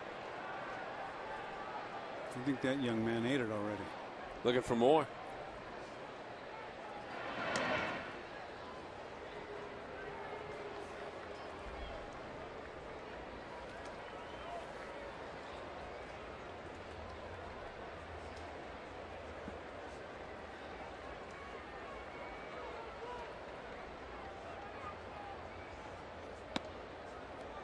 Just in. Lopez with a bluff, a couple of steps off, and then he makes his way back.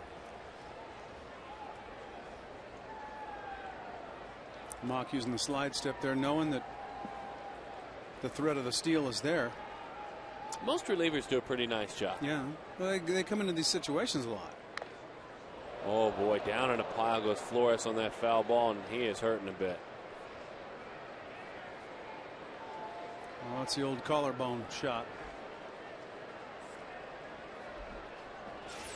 Square to the pitcher and right off the shoulder. It's the most painful spot. You get it sometimes as an infielder, and ball comes up and hits you there. You see it a lot with catchers. There's padding there, but there's not a whole lot of padding. That's painful. Want to remind you, by the way, Fox Sports Arizona now online on Facebook and Twitter. Join us as our friends on Facebook. We get the latest info, clips of upcoming shows, entire interviews, and much, much more, like the fun one I had with the commissioner. Very insightful. Also follow us on Twitter at www.twitter.com/FoxSportsAZ. Join right now. So you want to be a catcher, huh? Fastest way to the big leagues. It is, isn't it? Yeah, if you choose to accept that challenge. They don't make enough gear for me to get behind that plate. There's no way. Boy, it's bothering when you see him trying to get that arm going. And just as you're sitting here watching the game, reach up and just tap that collarbone area down below your collar. And just tap it. That's all you got to do is tap it. You can make it uncomfortable. Easy for us to talk about it, but my goodness. So we keep an eye on the base runner here. 1-2. Young certainly prone to the strikeout. Runner not going, and it's fouled off around home plate. That's the first question that the manager and the trainer want to know. You know, will he be able to throw the ball to second base? You know, you manage to the situation, and you've got somebody injured out there. You want to know whether he's going to be able to compete. If Lopez decides to take off, whether he can throw the ball to second base and have a chance to throw him out.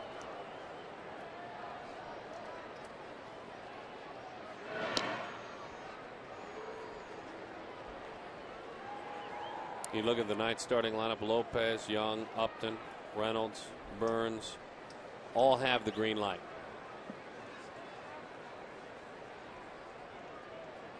You can also just put the steal on too. Not going. That's such a valid point too about, hey, it's a game of winning and a game of results, and if you can take advantage of someone, anyone, sure, you do it. That's right. No one apologizes when they run wild on Chris Young, the pitcher for the Padres. No. That's his weakness. No, the game plan not too long ago against Randy Johnson was, hey, if we get a chance to bunt and make him field the ball, we're going to do that. High pop right side. Adam Dunn is under it. And he snags it to skipper A.J. Hinch as he went to work yesterday, spoke with us as a manager about his style. Well, I played for a variety of styles of managers, and being able to take something from everybody that I've ever come across is something I've taken pride in. And I used it in my previous job as a farm director, and I'll use it in this managing career. Guys like Boa, Art Howe, Muser, Tony Pena, Alan Trammell, to name a few. Pretty good folks right there. And when I asked him that question, he sat down with us, Matty, before he met with the media. It was interesting to get that perspective before the masses got a hold of him. You know, he was with Art Howe, and those A's clubs are overachievers, no doubt about it, overachievers. He was also with Detroit and Trammell when they lost 119 games. A record-setting season, just about, a very, very tough year. So he has been with managers, how they've handled the worst of times and the best of times. The key to any manager, regardless of whether you're 34 years old or 64 years old, the situation in the game will most of the time dictate how you manage. Now, you have a philosophy, certainly, but sometimes you just can't use that philosophy. Sometimes you have to go according to what the game dictates. The game dictates. The young phenom hits a line drive for a base hit into center field. Lopez just moves up 90 feet, so Young, after he was retired on a pop-up. Justin Upton, by the way, a 16-game hitting streak now. Oh, we talked about it. The reason that he has that 16-game hitting streak is right there. Back through the box. We've seen him take the ball to right field a lot. That's not really his strength. His strength is back through the box and driving the ball to the center of the diamond.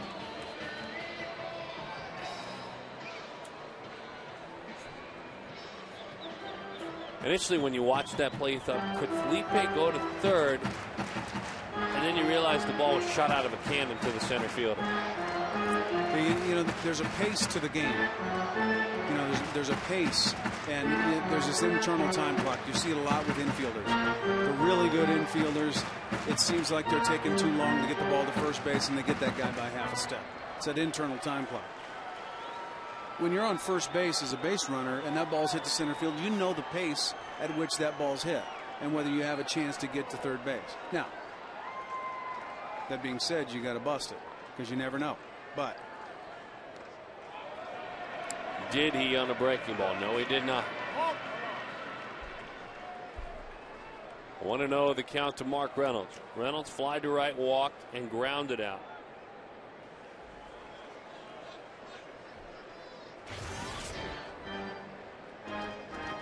Well, talk about the opportunities. They've been aplenty. Here's another one.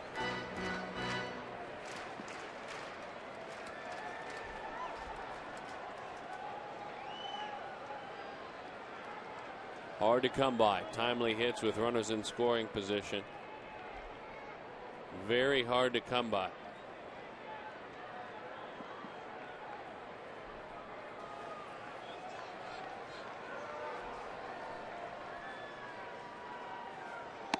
In.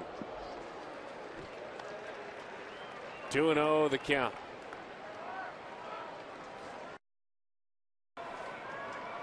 We need the arrival of the sheriff here. Yeah, Sheriff's going to have to sit on one here and shillelagh something to left field. Pick a pitch and hit this ball through Fridays. Not over Fridays. Hit it through Fridays. Kind of with our tombstone theme. Wyatt Earp being mentioned. Yeah, you can go ahead and hit it to the Hyatt, Mark, if you want to. Go ahead. A little good mojo, we hope, right now. In. Can't do anything with that. Give him the swing here. I don't have the experience to answer that question, so I flip it right back around on you. I trust the fact that Mark Reynolds is going to either miss foul and drive this ball deep to left. I give him the swing. I let him have a rip at it right here. Doesn't matter. What a great at bat as he takes ball 4. Ron Vallone warming in the pen. Josh Weitzel strides towards home plate, waiting to see if in fact he'll see a left-hander. Now, what will we see on the other side? Jack Howell out as hitting coach to talk it over. We'll step aside.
Brought to you by Southwest Airlines. Low fares, no hidden fees.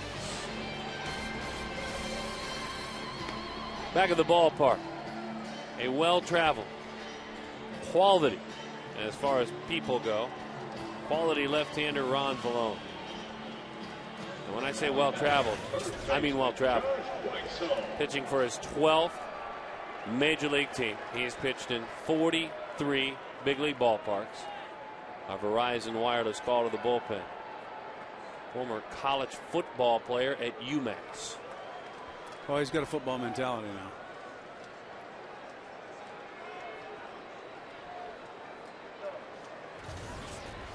now. Left on left, Weitzel given the opportunity.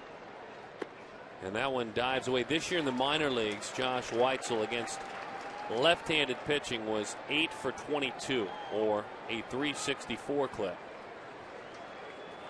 Obviously tonight he faced a left-hander in Lannon, walked him, rolled into a double play, and reached on an error.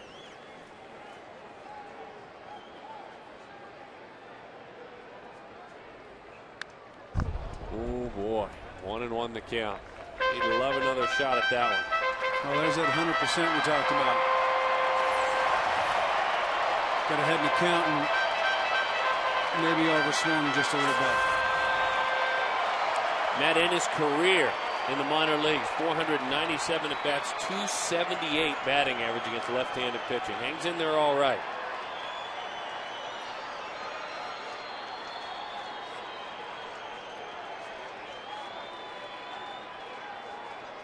Bases full, 1-0. The 1-1. 1-2.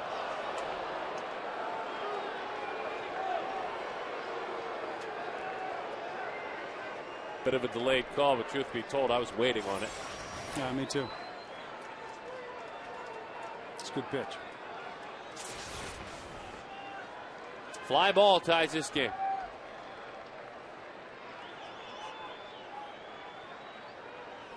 In the third, had the same opportunity. He rolled into a double play to end the inning. With the bases loaded and 1 out. The 1-2. We'll do it one more time.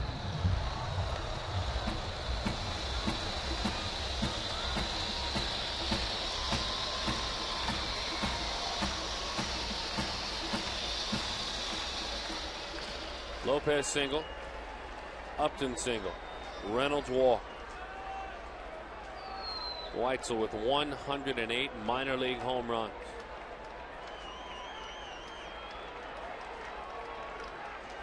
And 1 in the big leagues last year. Into right field, charging, playing it on a hop. Can everybody move up 90 feet? You certainly hope so. Out at the plate.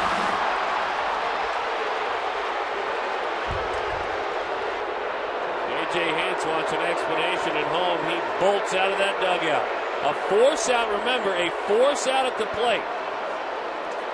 It's played on a hop. Flores became a first baseman. Looked like he stayed on the plate as A.J. gets his player out of there and begins a discussion with Paul Emmel.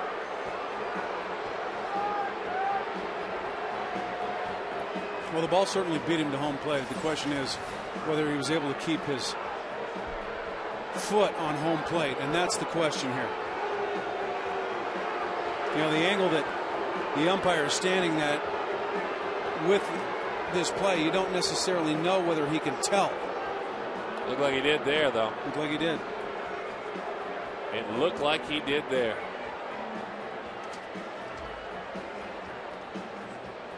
Logan Kensing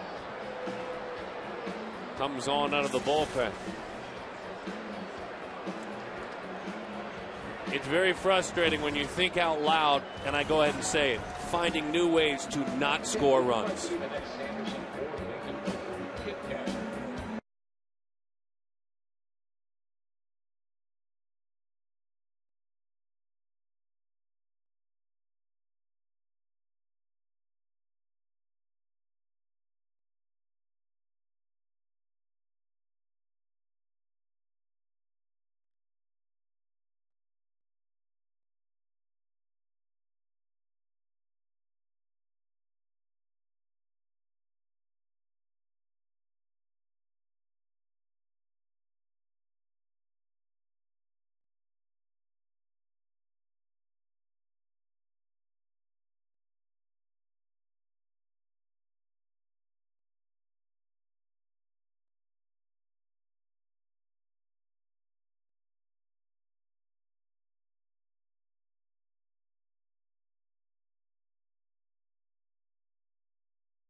And again, Lopez did take a handful of looks out there as he scampered home when he saw it go in. And a very good throw. Kind of almost went as if he was to slide around a tag. It's a force out though. Breaking ball and a dandy from Logan Kenson. My goodness, right down the elevator shaft. 0-1 the count. Texan, 26 years old. Picked up on April 29th from Florida for right-handed pitcher Kyle Gunderson. 06 had Tommy John surgery. Battled his way back. Solid couple of years. Called it home plate by Emil. 0-2 the count. Bases loaded. Arizona's already stranded 9.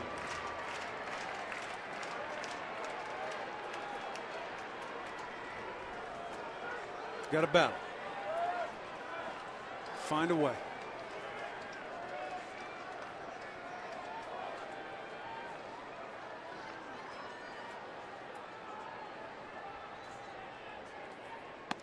In. This bullpen that has gone to work against Lopez and his mates has a 5.59 ERA, 16th in the National League. An opposing on base percentage of .365, 16th in the National League. 54 walks, the 14th lowest total in the National League. The 1-2. 1-0.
Runners, and they trail it by a score of 1-0. 12 base runners stranded tonight.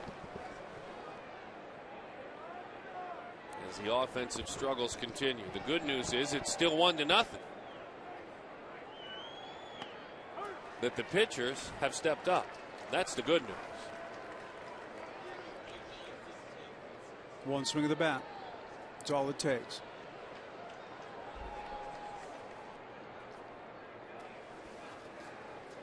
Meantime, Gutierrez tries to put another 0 up there, fouled right back to the screen. Well, that's the key right here. Another 0. All those opportunities wasted thus far. It doesn't matter if you can put a 0 up here and score a couple in the bottom of the 8th and put it to bed in the top of the 9th. It just doesn't matter. It's a W. Oh, there's no rules. You're right. Oh, my goodness. A wicked slider. Right over the top of it goes Elijah Dukes. Oh. Yeah, 95-mile-an-hour heater, and that to go along with it. That's difficult. Don't forget about Fox Sports Arizona's Good Sport of the Week. It was announced in tonight's Diamondbacks Live pregame. We'll show it again on Sunday. If you have a good sports story, drop a line. Fox Sports Arizona at foxsportsjust.net, I should say, might become our Good Sport of the Week. Fox Sports Arizona at foxsports.net to say it properly. Nice going. Got to complete the thought. Trying to complete the night with an offer against Zimmerman is a tough thing as he gives that one awry. Chris Young looking up. That one is gone. It's 2-0. That extends the hitting streak and does so in style. 27-game hitting streak on a home run for Ryan Zimmerman.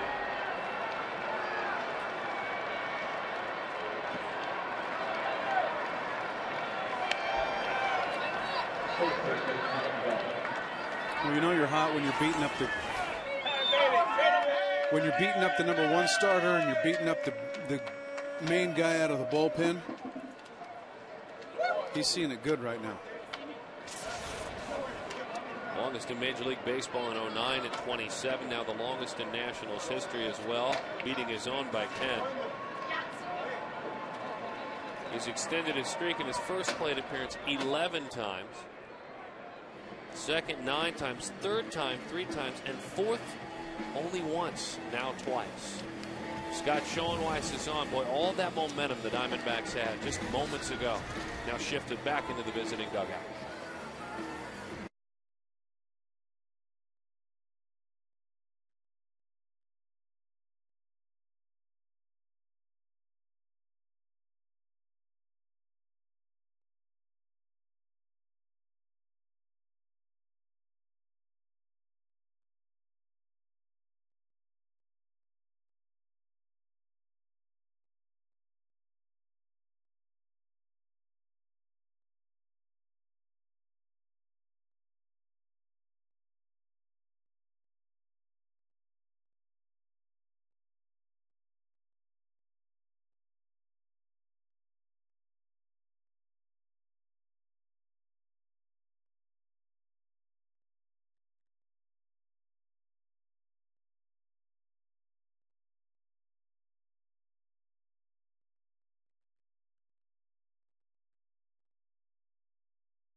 Two to nothing the score. As we mentioned, just the second time in that hitting streak, he has extended it in his 4th plate appearances. Now, he has done it in his 5th plate appearance twice as well. But on 5 occasions now, he is homered to extend the streak. 5 occasions of the 27 games. Scott Schoenweiss is on to face Adam Dunn. Big shift all around.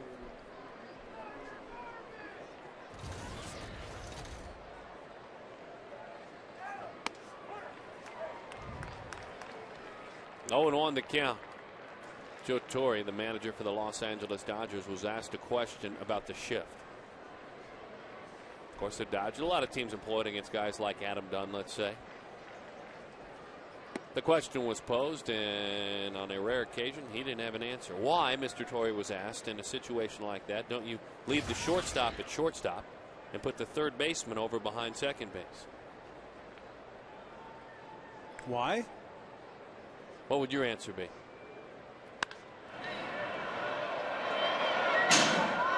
There doesn't have to be an answer. Honestly, my response would be that. Well, that's a stupid question.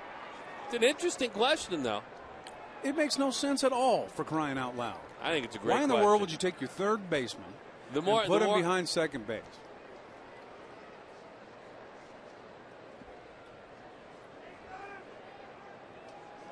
I'm sorry, folks, but that's paralysis by analysis. Play the game. I'm starting If like he hits that it to you, question catch more and the more. ball. If he hits it past you, it's probably a base hit, unless you can have your right fielder throw him out at first. Right. Shortstop Just play the game. So let the shortstop play shortstop. Then is that what you're saying? Put the shortstop wherever you want to put the shortstop. Just catch the ball. And didn't really matter where they were standing, did it? As Dunn goes down on strikes. Yeah, and if he doesn't hit it, he strikes out and he goes back to the dugout, has a drink of water, gets his glove, and gets ready to play defense. For crying out loud. Oh, I love it. Ryan Zimmerman. He is our primetime performer because that's how you extend a hitting streak, with a long ball. Yeah. Can't defend that, can you? Well, regardless of where your shortstop's playing. If he hits it over the fence, sorry, that's a run. Yeah, that's one fence out there on the balcony that you can't climb and get over. Your outfielder may be able to get it done elsewhere. Angry face sighting, by the way. Oh, man. Just gets me. High fly, left field. Is there room? Eric Burns, left fielder, playing in left. Is there, and he hauls it in. Well, I'm glad we had the shift on. I mean, you could move the shortstop right there and then put the third baseman over by the second base bag. Kidding me. Gotta be kidding me.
Box score. And Lopez, Young, Upton at the top. Eric Burns having a fine day, a frustrating day to say the least for Weitzel. No doubt about it. Nick Johnson comes in and he is playing first base. Adam Dunn will watch the rest of this ball game. All right, instead of 1-0, it's now 2-0. Arizona has stranded 12 base runners in this game. Joe Beimel having a fine year. 10 appearances, our Verizon wireless call to the bullpen. Matt Williams and Darren Sutton back with you. 0-1 the count.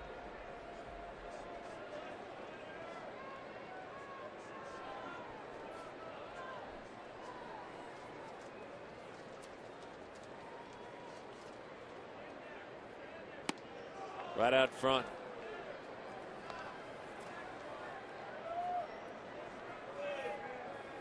I have a bit of an elixir, if you will, for your frustrations, Matt Williams.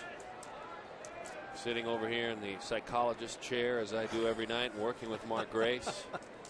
I have something that will serve as positive therapy for you, as Chris. Well, actually, probably just that, quite honestly. That's positive therapy.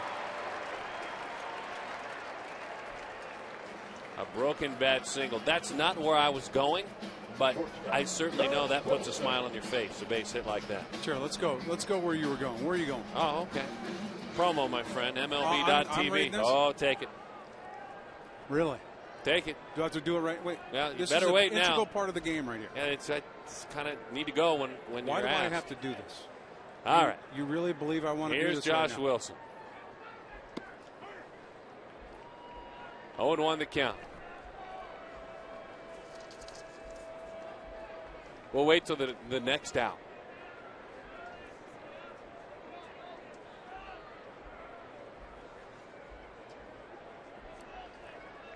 You got to push the envelope right here.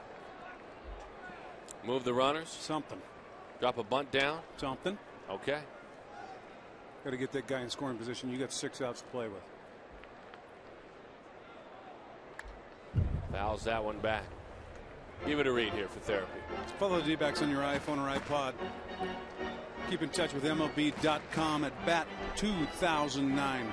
Features play-by-play video highlights and live audio broadcasts. Visit dbacks.com on your iPhone or iPod.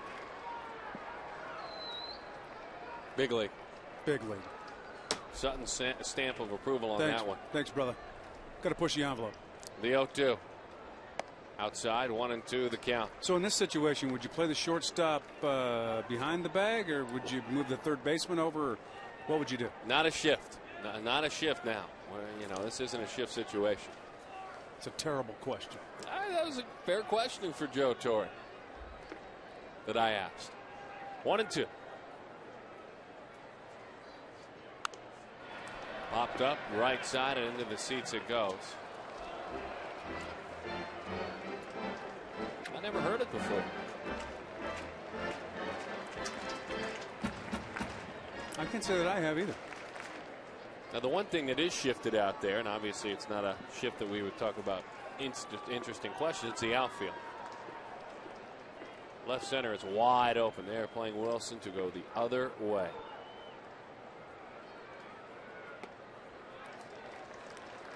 Two and two the count.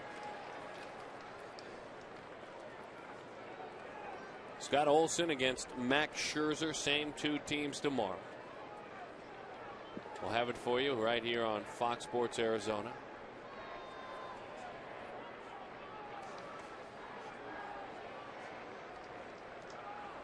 The 2-2. 3-2 the count. Put an AB on him here. Ryan Roberts waits in the on-deck circle.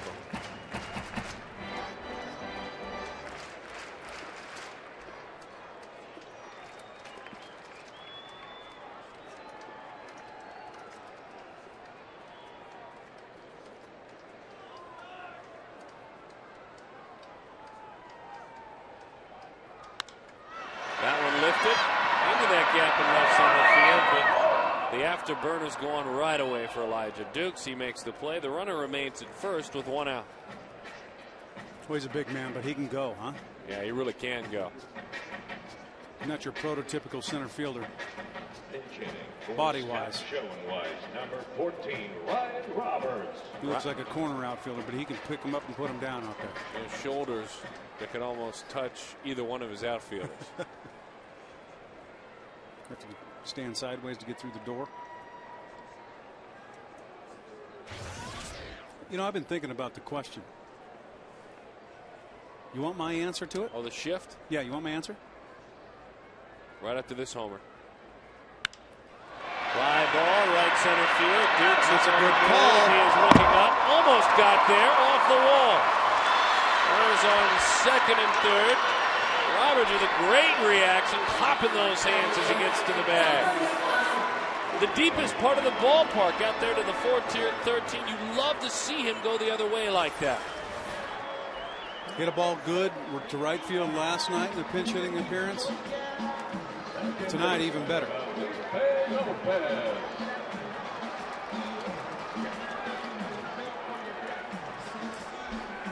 Nice job. Such a difficult job, Darren. I was thinking the same thing. I'm glad you went there. Sitting over there for 8+ innings. And know, and he gets the rough duties most of the time. He gets to face the closer. He gets to face, you know, the guy that's really paid to come in and shut that door. Not easy. Hinch called on Roberts. Roberts delivered.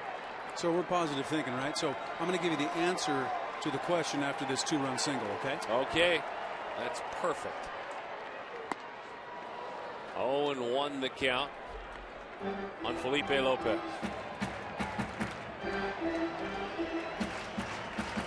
He walked in the 3rd. He singled in the 7th. Of all the good he has done, he is just 1 for 14 with runners in scoring position this season. The 0-1. Low, 1-1 the count. Well, you look at a right-handed hitter against a left-handed pitcher. In general, you want to make him get the ball up in the strike zone. You look at left-handed pitchers, their best pitch is either the changeup that fades down and away or the slider down on the back foot. So to combat that, you want to make the ball get elevated in the strike zone. Look for a ball up in the zone that you can handle.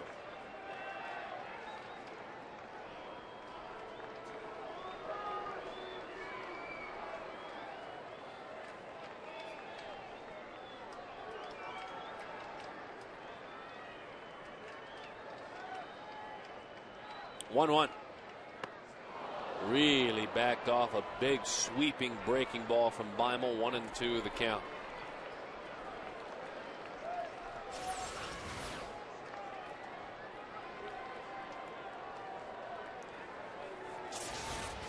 The art of pitching, making it look like a strike until it gets there.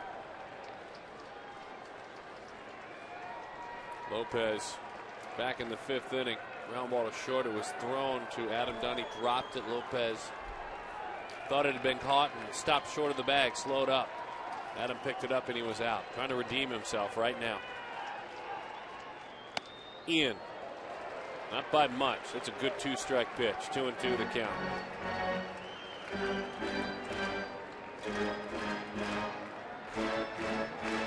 Beimel's been at it for a long time and successfully.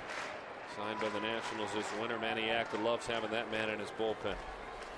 ERA last year 2.02. He didn't throw as hard as he used to throw, but it's all relative. You know, you saw a big sweeping slow curveball, and then that 86-mile-an-hour fastball looks like it's 95 when he puts it in the right spot.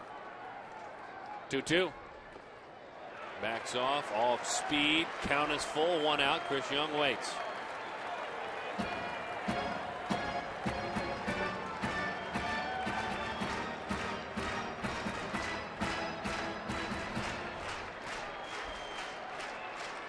$27,233 in the house tonight.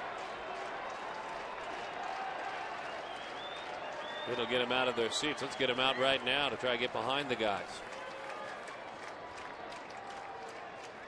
The 3-2 pitch. Over the top of ball 4, and he goes down.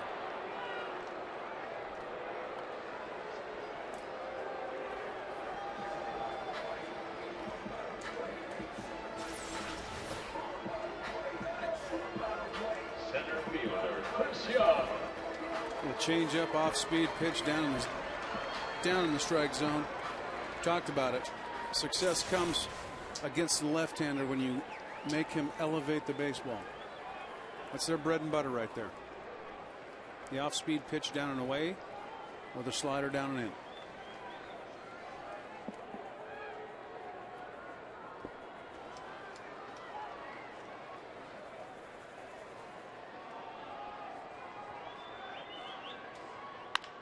Bouncing ball, diving play. Zimmerman shoots it on across, and the Diamondbacks come up empty. They have stranded 14 base runners. They are 3 for their last 56 with runners in scoring position.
right-hander.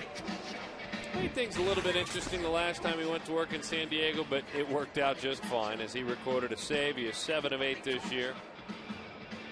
2.45 ERA for Qualls. He was charged with a run in that outing. But you got to get him some work because that outing 3 days ago, so he trots back out. Well, he's certainly a guy that came to spoil any sort of a party that the Diamondbacks might have been starting. His name is Ryan Zimmerman.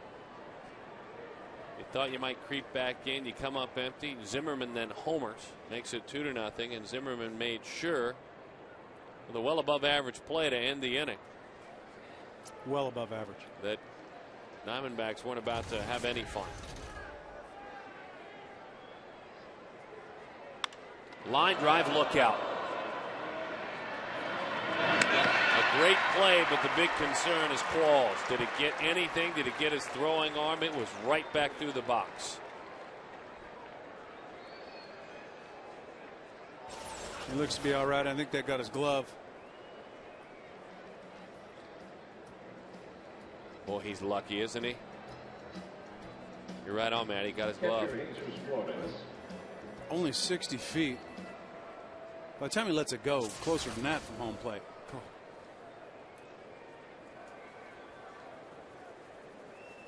And a great play. Now you focus on the play. Felipe Lopez made a nice play charging in.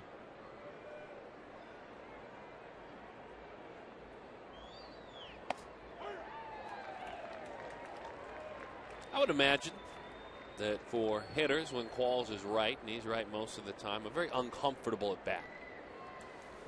Yeah, the ball, you know, it's 92, 93, 94 sometimes, but it is moving all over the place. On the slider, popped up. That's a long way. So Wilson went there very nicely.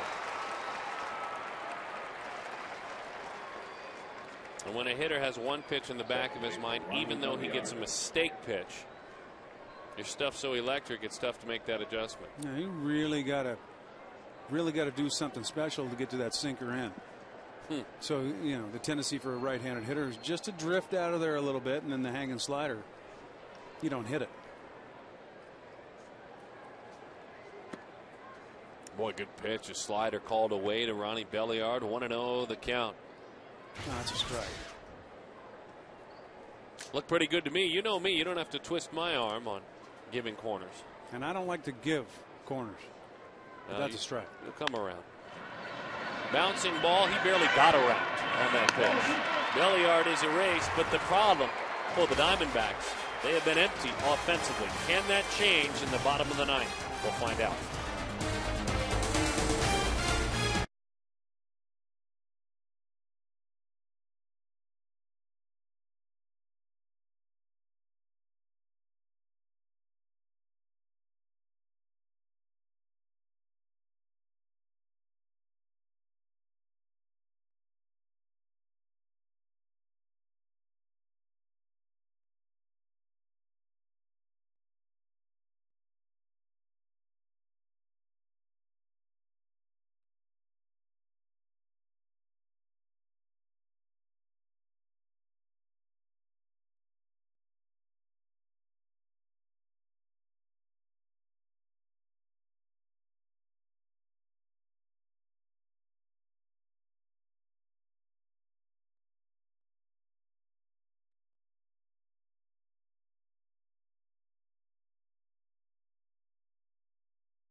winner on the road when you're a losing club, you've got to be a spoiler. You've got to have people that have that attitude they want to spoil.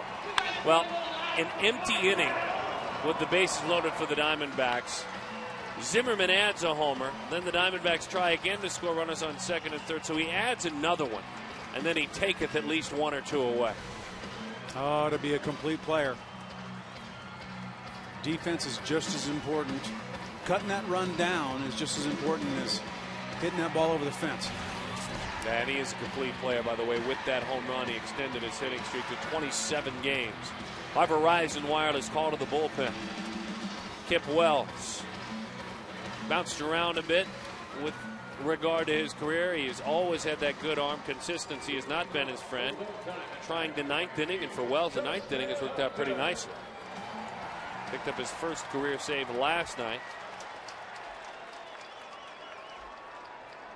The Diamondbacks in their last 3 innings have had 5 hits, 2 walks, total base runners 9. One of those 9 was erased on an infield play. 8 left on base. Wow.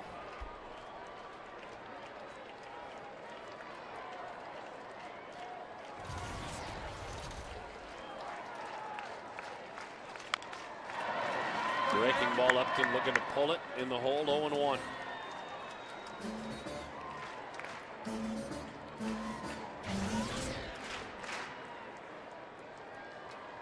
Kip Wells, the scoreless frame last night. Prior to that, he had gone 3 2/3 innings and given up 3 earned runs in his last 2 appearances.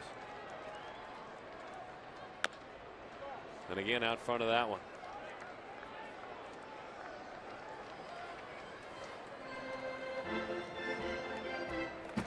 Well, he is a strike thrower. You know, he's been a starter most of his career and has lost a little bit on his fastball, certainly. But as a reliever, that's what you need. You need somebody that can come in and pump strikes, be aggressive with his fastball, use his off-speed pitches effectively, but ultimately it's all about throwing strikes. He struck out Justin Looking on a fastball down the heart last night. And so that time the fastball is away. 1-2 the count. Upton tonight. Walk, fly to left, struck out Looking, singled. That hitting streak 16 games for Upton. The 1-2 outside. 2-2 the count to Upton.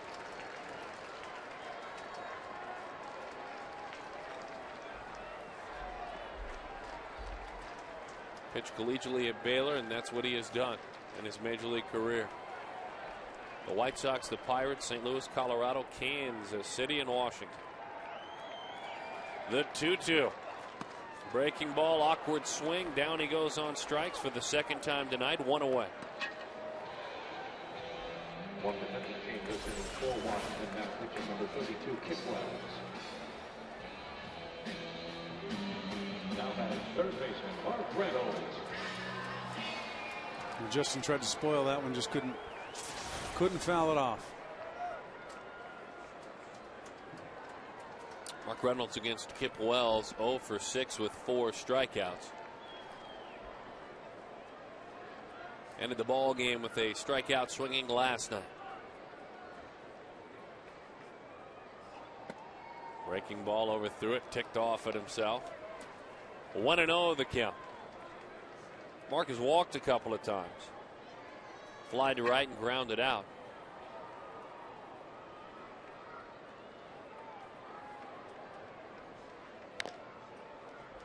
That one is fouled off. See the offense tonight for the Diamondbacks. The higher the stakes, the higher the struggles.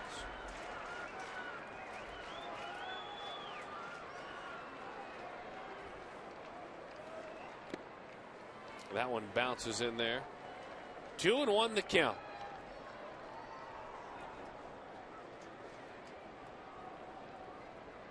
Whites awaits on deck.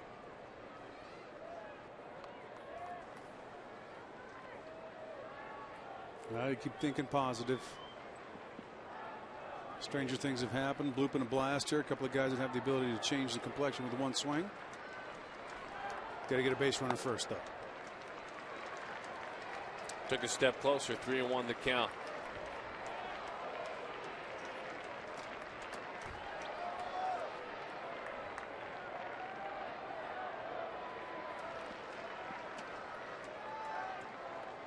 Flores says, come on now, just pour it in there. Can't hit a 2-run homer with no one on. So he wheels and deals and is nowhere close to the plate. He lost him. That's ball 4. There's your base runner. Now the tying run comes to the plate in the form of Josh Weitzel, who has had a bizarre night to say the least. Walked and was thrown out at the plate. Grounded into a double play at the bases loaded, reached on an error, and then with the bases loaded in the 7th inning, looked like he might have dropped a base hit in right, top spin line drive to Austin Kearns, who promptly threw out Felipe Lopez at the plate. When you come to the ballpark, you never know what you're going to see. 1-0.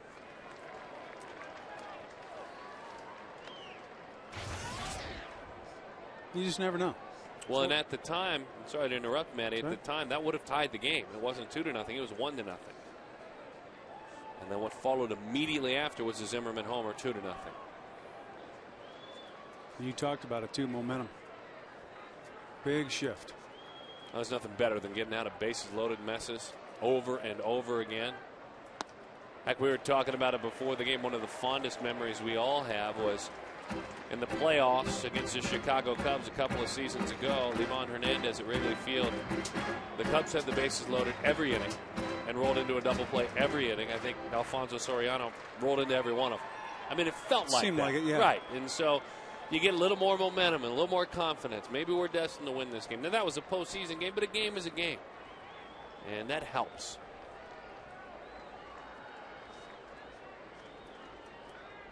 Two 2-0 the count. 2-1. Again, Weitzel thought he might have had an RBI. Kearns came charging in. Here it is. Nice job of hitting against the lefty, too. Got a slider and drilled it to right field. Kearns came up with it, made a beautiful throw, and threw a strike to home plate. We replayed it, folks. Flores stayed on with his tippy toe home plate. That's low. Well, that arm's still just fine for Wells. He's missing 95 miles an hour.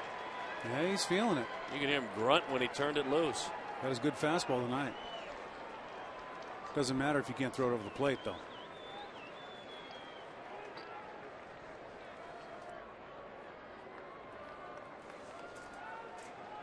Three and 1.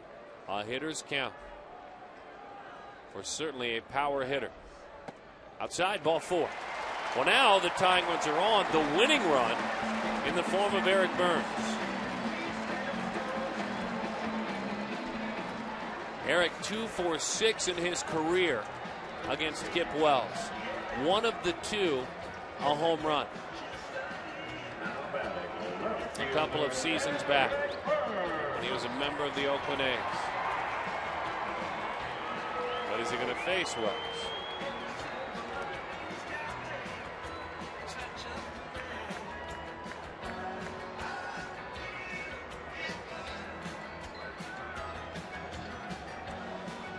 So a change of catcher. Remember, Flores had that ball fouled off his collarbone. Joel Hanrahan is warming in the bullpen.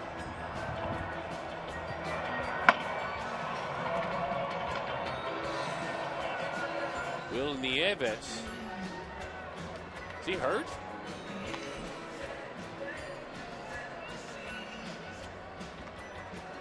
It's got to be the case, huh, Matt? You would think. I mean, you know, they're banking on having a better arm in case they decide to take off. I don't know. I mean, what other reason? That has to be. I mean, that's the only thing I can think of, because he was just fine throwing the ball back to the pitcher. He looks like he's hurting. I can imagine he is. Well, something he must have shared in the dugout was filed away back in Manny Acta's mind. Yeah.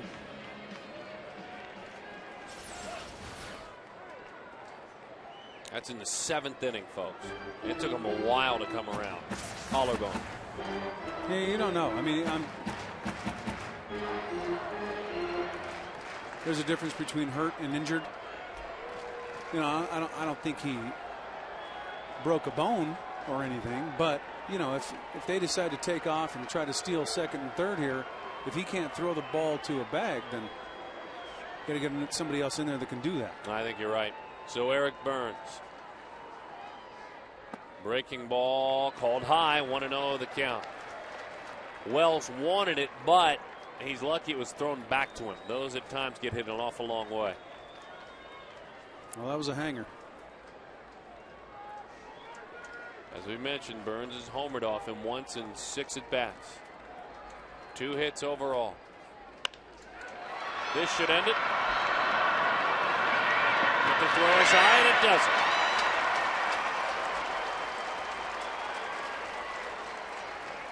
Belliard got taken out. It should have ended it. But Josh Weitzel playing hard-nosed baseball. Right. Oh, boy, hung him. Yeah, the shortstop hung him out a little bit there. Couldn't get the ball out of his glove. The second, Belliard's going, come on, give me the ball. Man. Come on. Knowing that big first baseman is bearing down on him. Number 26, Miguel Montero. So Burns reaches on a fielder's choice. And here is Miguel Montero.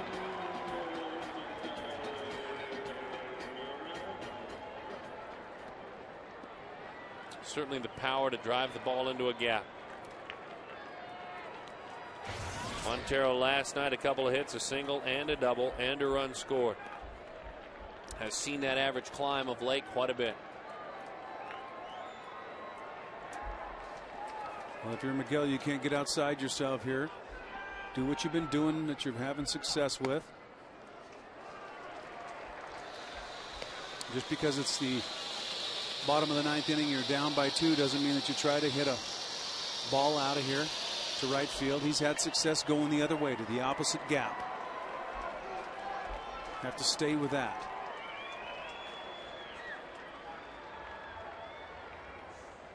The 1-0. 1-1 the count. Miguel in his last 9 games has 10 hits. 3 of them doubles, 2 of them homers.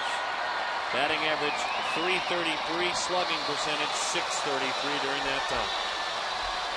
He and Chris Snyder both are heading north offensively. It's good to see.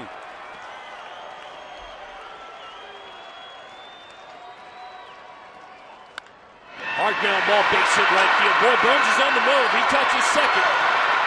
Heading to third. Got to get it back in clean. They do. 2-1 is the score. Runners on second and third. 2 outs.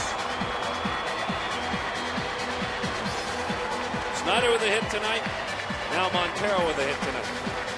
Nice job by Miguel. Got picked on a breaking ball and was able to pull it in the hole. They're guarding the line, making sure that there's no doubles down the line, but they were a little bit too close there because that ball is in the 3-4 hole, and Miguel was able to make the second base.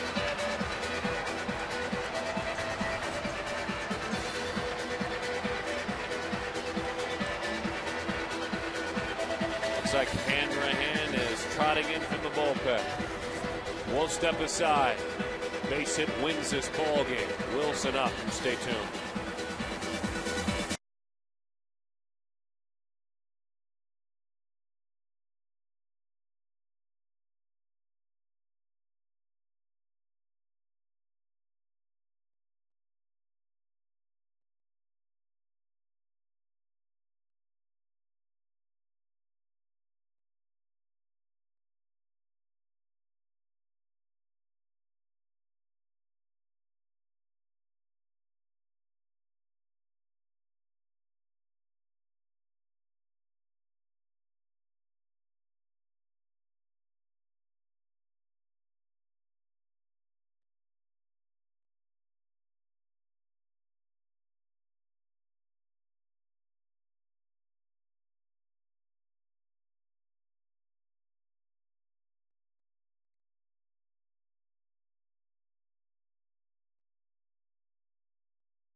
called upon to pinch hit.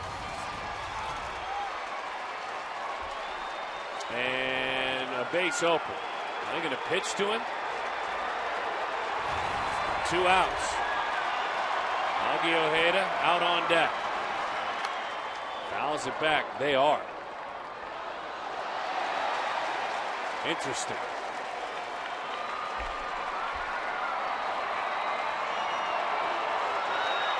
Diamondbacks trying to pull this one out. Have just enough offense in the end. Did he hold up in a breaking ball? He did. Well, when you're 9-18 and things are not going well, I mean, do you potentially sacrifice a win to show confidence in your pitcher? I don't know.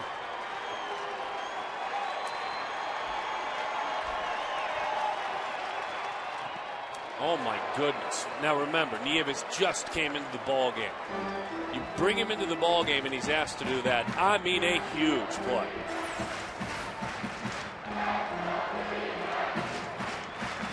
Yeah, that one was 50 feet. My goodness. Trey's trying to piece it together. It was a real tough road trip. He was 1 for 18 on the trip. He can ease that pain with one big swing of the bat. The 2-1 pitch. Line foul. 2-2 the count. I don't know how anybody doing the job stays stoic in these situations. I don't know how. It's difficult to do. Now the veteran managers, I get it. There's your tying run.